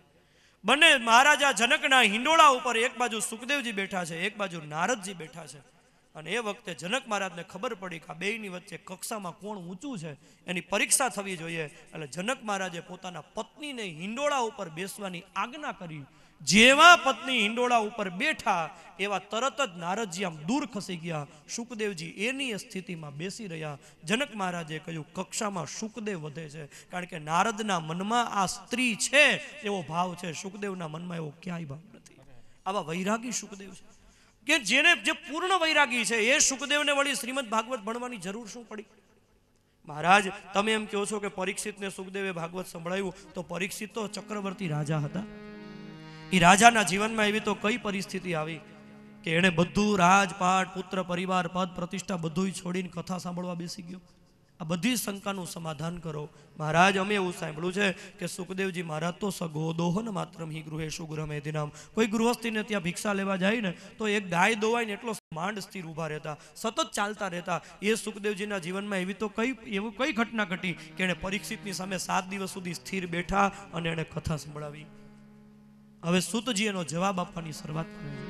પહેલો જવાબ આપ્યો છે ભાગવત ક્યાં, ક્યારે, શું કામ, કોના દ્વારા અને કોના કેવાથી લખાયું. સુત ઉવાચ દ્વાપરે સમનું પ્રાપ્તે તૃતીયે યુગ પર્યયે શ્રી કૃષ્ણ ગોવિંદ હરે મુરારે હે નાથ નારાયણ વાસુદેવા જાતઃ પરા શરાદયોગી વાસવ્યામ કલયા રે શ્રી કૃષ્ણ ગોવિંદ હરે મુરારે હે નાથ નારાયણ વાસુદેવા સકદાચિત સરસ્વત્યા ઉપસ્પૃશ્ય જલમ શુચિ શ્રી કૃષ્ણ ગોવિંદ હરે મુરારે હે નાથ નારાયણ વાસુદેવા વિવિક્ત દેશ આસીન ઉદિતે રવિમંડલે શ્રી કૃષ્ણ ગોવિંદ હરે મુરારે હે નાથ નારાયણ વાસુદેવા પરાવરાજ્ઞ સરોષિ કાલેન વ્યક્તરં હસા શ્રી કૃષ્ણ ગોવિંદ હરે મુરારે હે નાથ નારાયણ વાસુદેવા યુગ ધર્મ વ્યતિકરં પ્રાપ્તં ભુવિ યુગે યુગે શ્રી કૃષ્ણ ગોવિંદ હરે મુરારે હે નાથ નારાયણ વાસુદેવા હે નાથ નારાયણ વાસુદેવા હે નાથ નારાયણ વાસુદેવ દ્વાપરે સમનું પ્રાપ્તે તૃતીય યુગ પર્યયે દ્વાપર યુગના આરંભમાં સત્યવતી અને પરાશર નામના ઋષિથી ભગવાનનો વ્યાસ અવતાર થયો. આ વ્યાસજીને યુગની સંકીર્ણતા દેખાણી. વ્યાસજીને ખબર પડી કે હવે દ્વાપર પૂરો થશે એટલે કલયુગ આવશે. તો વ્યાસજીને છે ને સમાજની બહુ ચિંતા હતી. સમાજ સુખી થાય, સમાજ પ્રસન્ન રહે, સમાજ આનંદપૂર્વક જીવન જીવે. એટલે વ્યાસજીએ સમાજના કલ્યાણના હેતુથી સમાજને માર્ગદર્શન મળે એ માટે થઈ અને એક વેદ હતા અને એના 4 વિભાગ કર્યા. આપણે ત્યાં વેદ છે ને, વેદ આપણી હિન્દુ સંસ્કૃતિ છે ને એ મૂળ વૈદિક સંસ્કૃતિ છે. પછી વૈદિક સંસ્કૃતિમાં ધીમે ધીમે જુદા જુદા બધા આચાર્યો થયા ને એટલે સનાતન ધર્મમાંથી પછી જુદા જુદા વિભાગો થયા અને સંપ્રદાયો બન્યા. ઘણા લોકોની એક ગેરમાન્યતા પ્રવર્તે છે કે સનાતન ધર્મ છે ને એ એક જુદો સંપ્રદાય છે. સનાતન ધર્મ જુદો સંપ્રદાય નથી. બધાય સંપ્રદાયો ભેગા થાય ને ત્યારે સનાતન ધર્મ બને છે. સનાતન ધર્મની બધી જુદી જુદી ધારાઓ થઈ. શંકરાચાર્ય ભગવાનથી અદ્વૈતની ધારા પ્રગટી, પછી વલ્ભાચાર્ય મહાપ્રભુજી, મધ્વાચાર્ય વગેરે આચાર્યોથી પછી ભક્તિ માર્ગની ધારા પ્રગટી. એમ જુદી જુદી ધારાઓ બની, એનાથી પંથ બન્યા. એનાથી બધા પંથ એટલે રસ્તાઓ બન્યા ભગવાન સુધી પહોંચવાના. એ ખોટા નથી, બધા જ રસ્તાઓ સાચા છે. તો મૂળ તો આપણો સનાતન ધર્મ હતો એક, એની બધી ધારાઓ બની. તો એ સનાતન ધર્મ જે આપણો છે ને એ મૂળ વૈદિક સંસ્કૃતિનો ધર્મ છે.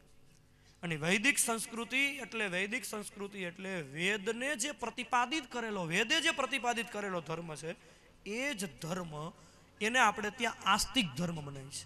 આપણે ત્યાં 2 વાદ છે, આસ્તિકવાદ અને નાસ્તિકવાદ. જે લોકો વેદને માને છે એ આસ્તિકવાદમાં છે અને જે લોકો વેદને સ્વીકારતા નથી એ નાસ્તિકવાદમાં છે. એટલે ભગવાન બુદ્ધ થયા ને, બૌદ્ધ ધર્મ છે ને એ આમ તો બુદ્ધ અવતાર આપણા અવતારોમાં એક ગણાય છે, પણ છતાંય બૌદ્ધ ધર્મ છે ને એ નાસ્તિકવાદમાં આવે છે. કારણ કે એ લોકો વેદને પ્રતિપાદિત નથી કરતા. સાંખ્ય છે એ આમ તો સાંખ્યશાસ્ત્ર છે એ વેદને નથી સ્વીકારતો, એટલે એને નાસ્તિકવાદ બનાવી છે. ખેર એમાં આપણે નથી જવું. પણ આસ્તિકવાદ અને નાસ્તિકવાદ જે બે છે એમાં જે લોકો વેદને સ્વીકારે છે, આપણી સનાતન ધર્મની પરંપરા એ આસ્તિક પરંપરા છે, કારણ કે આપણે વૈદિક સંસ્કૃતિના સંતાનો છે. તો આપણને કમસે કમ વૈદિક સંસ્કૃતિ આપણી મૂળ સંસ્કૃતિ ધારા છે, તો આપણને 4 વેદના નામ તો ખબર હોવા જોઈએ. એક વેદ હતા. વેદ છે ને એ ભગવાનના શ્વાસમાંથી, વેદ છે ને અપૌરુષેય છે. વેદની રચના કોઈના દ્વારા થઈ નથી. વેદ એ ભગવાને રચ્યા. ભગવાને રચ્યા એટલે કે ભગવાનના શ્વાસમાંથી વેદના મંત્રો પ્રગટ થઈ ગયા, બધું લખાઈ ગયું એમ નથી. વેદ છે ને એ મહાપુરુષોની પરાવાણીમાંથી પ્રગટ્યા છે. આપણે ત્યાં 4 વાણી છે, પરા, પશ્યંતી, મધ્યમા અને વૈખરી. એમાં જે પરાવાણીમાંથી જ્યારે માણસ બોલે ને ત્યારે વ્યક્તિ પોતે નથી બોલતો. એમ કહેવાય છે કે પરાવાણીમાંથી જ્યારે શબ્દ આવે ત્યારે એ વ્યક્તિ પોતે નથી બોલતો, એની અંદર બેઠેલો ભગવાન એને બોલાવરાવે છે. એ પરાવાણીમાંથી જે વાણી પ્રગટી એ બધા વેદ બન્યા. એટલે વેદ અપૌરુષેય હતા, એટલે વેદના રચનારા કોઈ નથી. કોઈ એમ કહી ન શકે કે ઋગ્વેદ આણે લખ્યો, યજુર્વેદ આણે લખ્યો, સામવેદ. વેદ છે ને એની રચના ઋષિઓએ નથી કરી. ઋષિઓએ વેદના મંત્રોનું દર્શન કર્યું છે.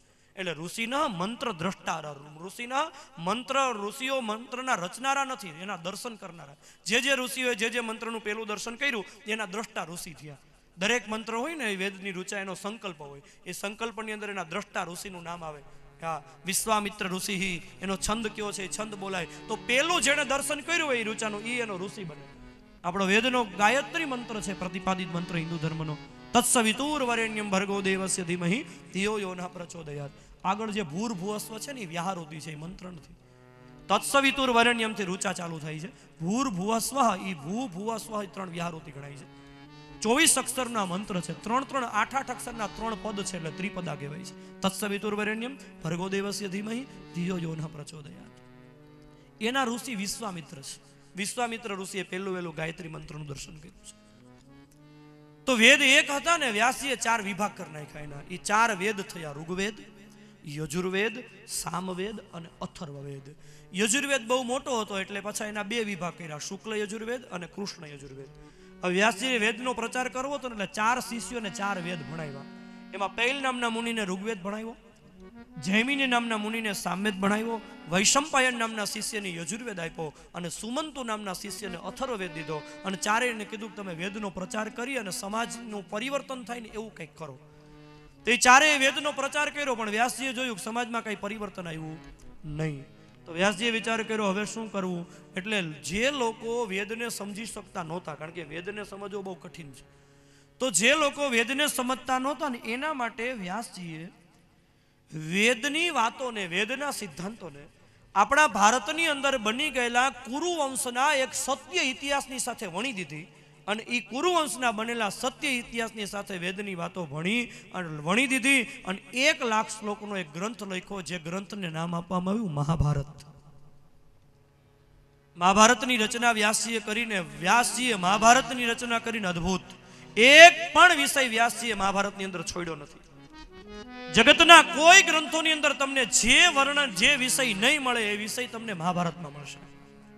1 લાખ શ્લોકનો ગ્રંથ છે આ. પણ વિડંબના છે, ઘણા લોકો એવું માને છે કે મહાભારત કોઈ દી વંચાય નહીં, મહાભારત સંભળાય નહીં, કે મહાભારત ઘરમાં રખાય નહીં. ઘણા લોકો તો એવું કહે છે કે મહાભારત થોડું વંચાય, એ કે મહાભારત વાંચીએ ને તો ઘરમાં મહાભારત થાય, નથી વાંચતા તોય થાય છે. એ ખોટી માન્યતા સમાજમાં પ્રવર્તે છે. એ માન્યતા તોડી નાખજો, મહાભારત વાંચજો. તમને કદાચ ખબર હશે, ન ખબર હોય તો કહી દઉં. આપણા હિન્દુ ધર્મનો ધર્મગ્રંથ શ્રીમદ ભગવદ્ ગીતા એ મહાભારતના જ 18 અધ્યાય છે.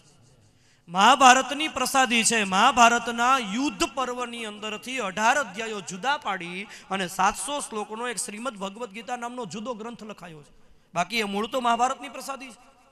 એ 100 પર્વનું મહાભારત, એટલું મોટું મહાભારત વ્યાસજીએ લખ્યું. અત્યારે જે મહાભારત આવે છે ને એ મહાભારતના 18 પર્વ છે. આમ તો મૂળ તો 100 પર્વ હતા, પણ 18 પર્વનું મહાભારત એટલા માટે વ્યાસજીએ જૈમિનીને આજ્ઞા કરી કે તમે આના 18 પર્વ કરી નાખો. કારણ કે એટલું મોટું મહાભારત હતું ને કે એ ઘણી વખત છે ને ગ્રંથ બહુ મોટો થઈ જાય ને તો એ બહુ મોટા ગ્રંથને જોઈને લોકો વિચારે કે આ ક્યારે વાંચી લેવો, એટલે બધા એના પ્રત્યે અણગમો રાખે, એટલે પછી એનો સારાંશ કરી નાખ્યો. અત્યારે મહાભારત છે ને એ મહાભારતનો સારાંશ, મૂળ મહાભારત અત્યારે નથી મળતું 100 પર્વનું. હવે એ અત્યારે જે મહાભારતનો સારાંશ છે ને એ વાંચવો હોય ને તો ગીતા પ્રેસ ગોરખપુર નામનો પ્રેસ છે બહુ મોટો. એ ગીતા પ્રેસ ગોરખપુર છે ને એના 2000 પાનાના 12 પુસ્તક છે મહાભારતનો સારાંશ. હવે તમે વિચાર કરો, સારાંશ 2000 પાનાના 12 પુસ્તક હોય તો મૂળ મહાભારત કેવડું હશે? એક પણ વિષયોને વ્યાસજીએ મહાભારતમાં છોડ્યા નહીં. સમાજમાં મહાભારત પ્રગટ કર્યું, છતાંય લોકોમાં જેવું પરિવર્તન લાવવું હતું એવું આવ્યું નહીં. એટલે વ્યાસજીએ 17 પુરાણો રચ્યા, છતાં વ્યાસજીને ક્યાંય શાંતિ થઈ નહીં. દેવર્ષિ નારદ એક વખત વ્યાસજીના સમ્યાપ્રાસ નામના આશ્રમની અંદર આવ્યા. પૂછ્યું, વ્યાસ તમારું શરીર કુશળ તો છે? વ્યાસજીએ કહ્યું હા. નારદજીએ કહ્યું કે વ્યાસ તમારું શરીર તો કુશળ દેખાય છે, પણ તમારા મુખ ઉપર મનની આભા પ્રગટ થઈ જાય છે. તમારું મન પ્રસન્ન નથી, તમે દુઃખી છો એ વાત પાકી છે. તમારી અશાંતિ કેમ છે? તમે તો મહાભારતની રચના કરી, 17 પુરાણો રચ્યા. ત્યારે વ્યાસજીને નારદજીને વ્યાસજીએ બતાવ્યું કે દેવર્ષિ, તમે કહો છો એ વાત બરાબર છે, પણ તન્મૂલમ અવ્યક્તમ અગાધ બોધમ પૃચ્છામહે ત્વાત્મ ભવાત્મ ભૂતમ પરાવરે બ્રહ્મણિ ધર્મતો વ્રતે સ્નાતસ્ય મે ન્યૂનમલમ વિચક્ષવ. મને ખબર નહીં, મેં આટલું કર્યા છતાંય પણ હજી મારામાં કંઈક ન્યૂનતા છે, હજી મારામાં કંઈક અધૂરપ છે, મારે કંઈક બાકી છે. એવું કંઈક કરવું જોઈએ કે જે કર્યા પછી મને પૂર્ણ સંતુષ્ટિની અનુભૂતિ થાય. અને મારે સમાજમાં પરિવર્તન લાવવું છે, એવું સમાજમાં પરિવર્તન આવતું નથી. તો નારદજીએ કહ્યું કે વ્યાસ, તમે સમાજમાં પરિવર્તન લાવવા માટે કર્યું શું? તો વ્યાસજીએ કહ્યું કે દેવર્ષિ, સમાજમાં લોકો સુધરે ને એટલા માટે થઈ અને મેં પુરાણો અને મહાભારતની રચના કરીને એમાં પુરાણોની અંદર 2 પ્રકારની કથાઓ લખી, રોચક અને ભયંકર. ભયાનક કથાની અંદર મેં એવું વર્ણન કર્યું કે આ પાપ કરે અને આ નરકમાં પડવાનું, આ પાપ કરે અને આ નરકમાં જવાનું. એટલે એ ભયાનક વર્ણન કરીને મેં લોકોને પાપ કરતા અટકાવવા માટે થઈને આવું બધું વર્ણન કર્યું, એટલે લોકો નરકના ભયથી પાપ ન કરે. અને રોચક કથાઓની અંદર આ પુણ્ય કરે અને આ સ્વર્ગમાં જવાનું, ગાયને ઘાસ ખવડાવે ને આ વસ્તુ મળે, બ્રાહ્મણને દાન આપે ને આ વસ્તુ મળે, ગરીબોને દાન આપે ને આ વસ્તુ મળે. એનાથી શું થાય કે લોકો બધા પુણ્ય કરતા થાય. છતાંય મારે સમાજમાં જેવું પરિવર્તન લાવવું હતું એવું આવ્યું નહીં. નારદજીએ કહ્યું, વ્યાસ, તમે લોકોને પાપમાંથી અટકાવવા માટે થઈ અને નરકનો ભય બતાવ્યો, તો એનો અર્થ એવો થાય કે ચોર પોલીસના ભયથી ચોરી ન કરે એટલે ચોર કાંઈ ચોર મટી ન જાય. ચોર તો ચોર જ છે, આ તો પોલીસનો ભય છે એટલે ચોરી નથી કરતો. આ તો એવી વાત થઈ કે તમે લોકોને ભય બતાવીને પાપ કરતા અટકાવ્યા, એ તો તક નથી મળતી. યથા ધર્માદયશ્ચાર્થા મુનિવર્યાનુકીર્તિતા ન તથા વાસુદેવસ્ય મહિમા યનુવર્ણિત. નારદજીએ કહ્યું કે વ્યાસ, તમે બધું કર્યું, પણ લોકોને ભય બતાવીને પાપમાંથી અટકાવવાનો પ્રયત્ન કર્યો ને ભૂલ કરી છે. કારણ કે ઘણી વખત છે ને, માણસ ભયથી પાપ કર્મ ન કરતો હોય, પણ ક્યારેક તક મળે તો એ પાપ કરવા માટે પ્રેરાઈ જાય છે. એનું કારણ એ છે કે મનુષ્યની વૃત્તિ જ્યાં સુધી ન બદલે ને, માણસને ભય બતાવી અને પાપથી અટકાવવા કરતા મનુષ્યની વૃત્તિ બદલાવી નાખવામાં આવે. વૃત્તિ એટલે સ્વભાવ. જ્યાં સુધી વૃત્તિ ન બદલે ને ત્યાં સુધી પ્રવૃત્તિ ન બદલે. એ તો કદાચ તક ન મળતી હોય ને ત્યાં સુધી એવી પ્રવૃત્તિ ન થતી હોય, બાકી જેવી તક મળે એટલે તરત જ પ્રવૃત્તિ ચાલુ થઈ જાય. કારણ કે અંદરની વૃત્તિ ઉછાળા મારતી હોય. અંદરની જે વૃત્તિ છે, ચોરી કરવાની વૃત્તિ હોય, હિંસા કરવાની વૃત્તિ હોય, એ બધી જે વૃત્તિઓ છે એ જ્યાં સુધી તક નથી મળતી ત્યાં સુધી પ્રગટ નથી થતી. પણ જેવી તક મળે એટલે એ વૃત્તિ પ્રગટ થઈ જાય છે. અને જેવી વૃત્તિ હોય ને, જે પ્રકારનો સ્વભાવ હોય ને, એ જ પ્રકારની પ્રવૃત્તિ થાય. માણસની પ્રવૃત્તિ ઉપરથી ખબર પડી જાય કે આની વૃત્તિ કેવી છે. અકબર છે ને, એ મુસ્લિમ રાજા હતો અને હિન્દુ હતા બિરબલ. આપણા તો બિરબલ હિન્દુ હતા. એક વખત અકબરે બિરબલને કીધું, બિરબલ, મેં બિલાડી પાળી છે. ને એવું કહેવાય છે કે અકબર છે ને, સાંજના સમયે જ્યારે પોતાની મુસ્લિમ હતો એટલે કુરાન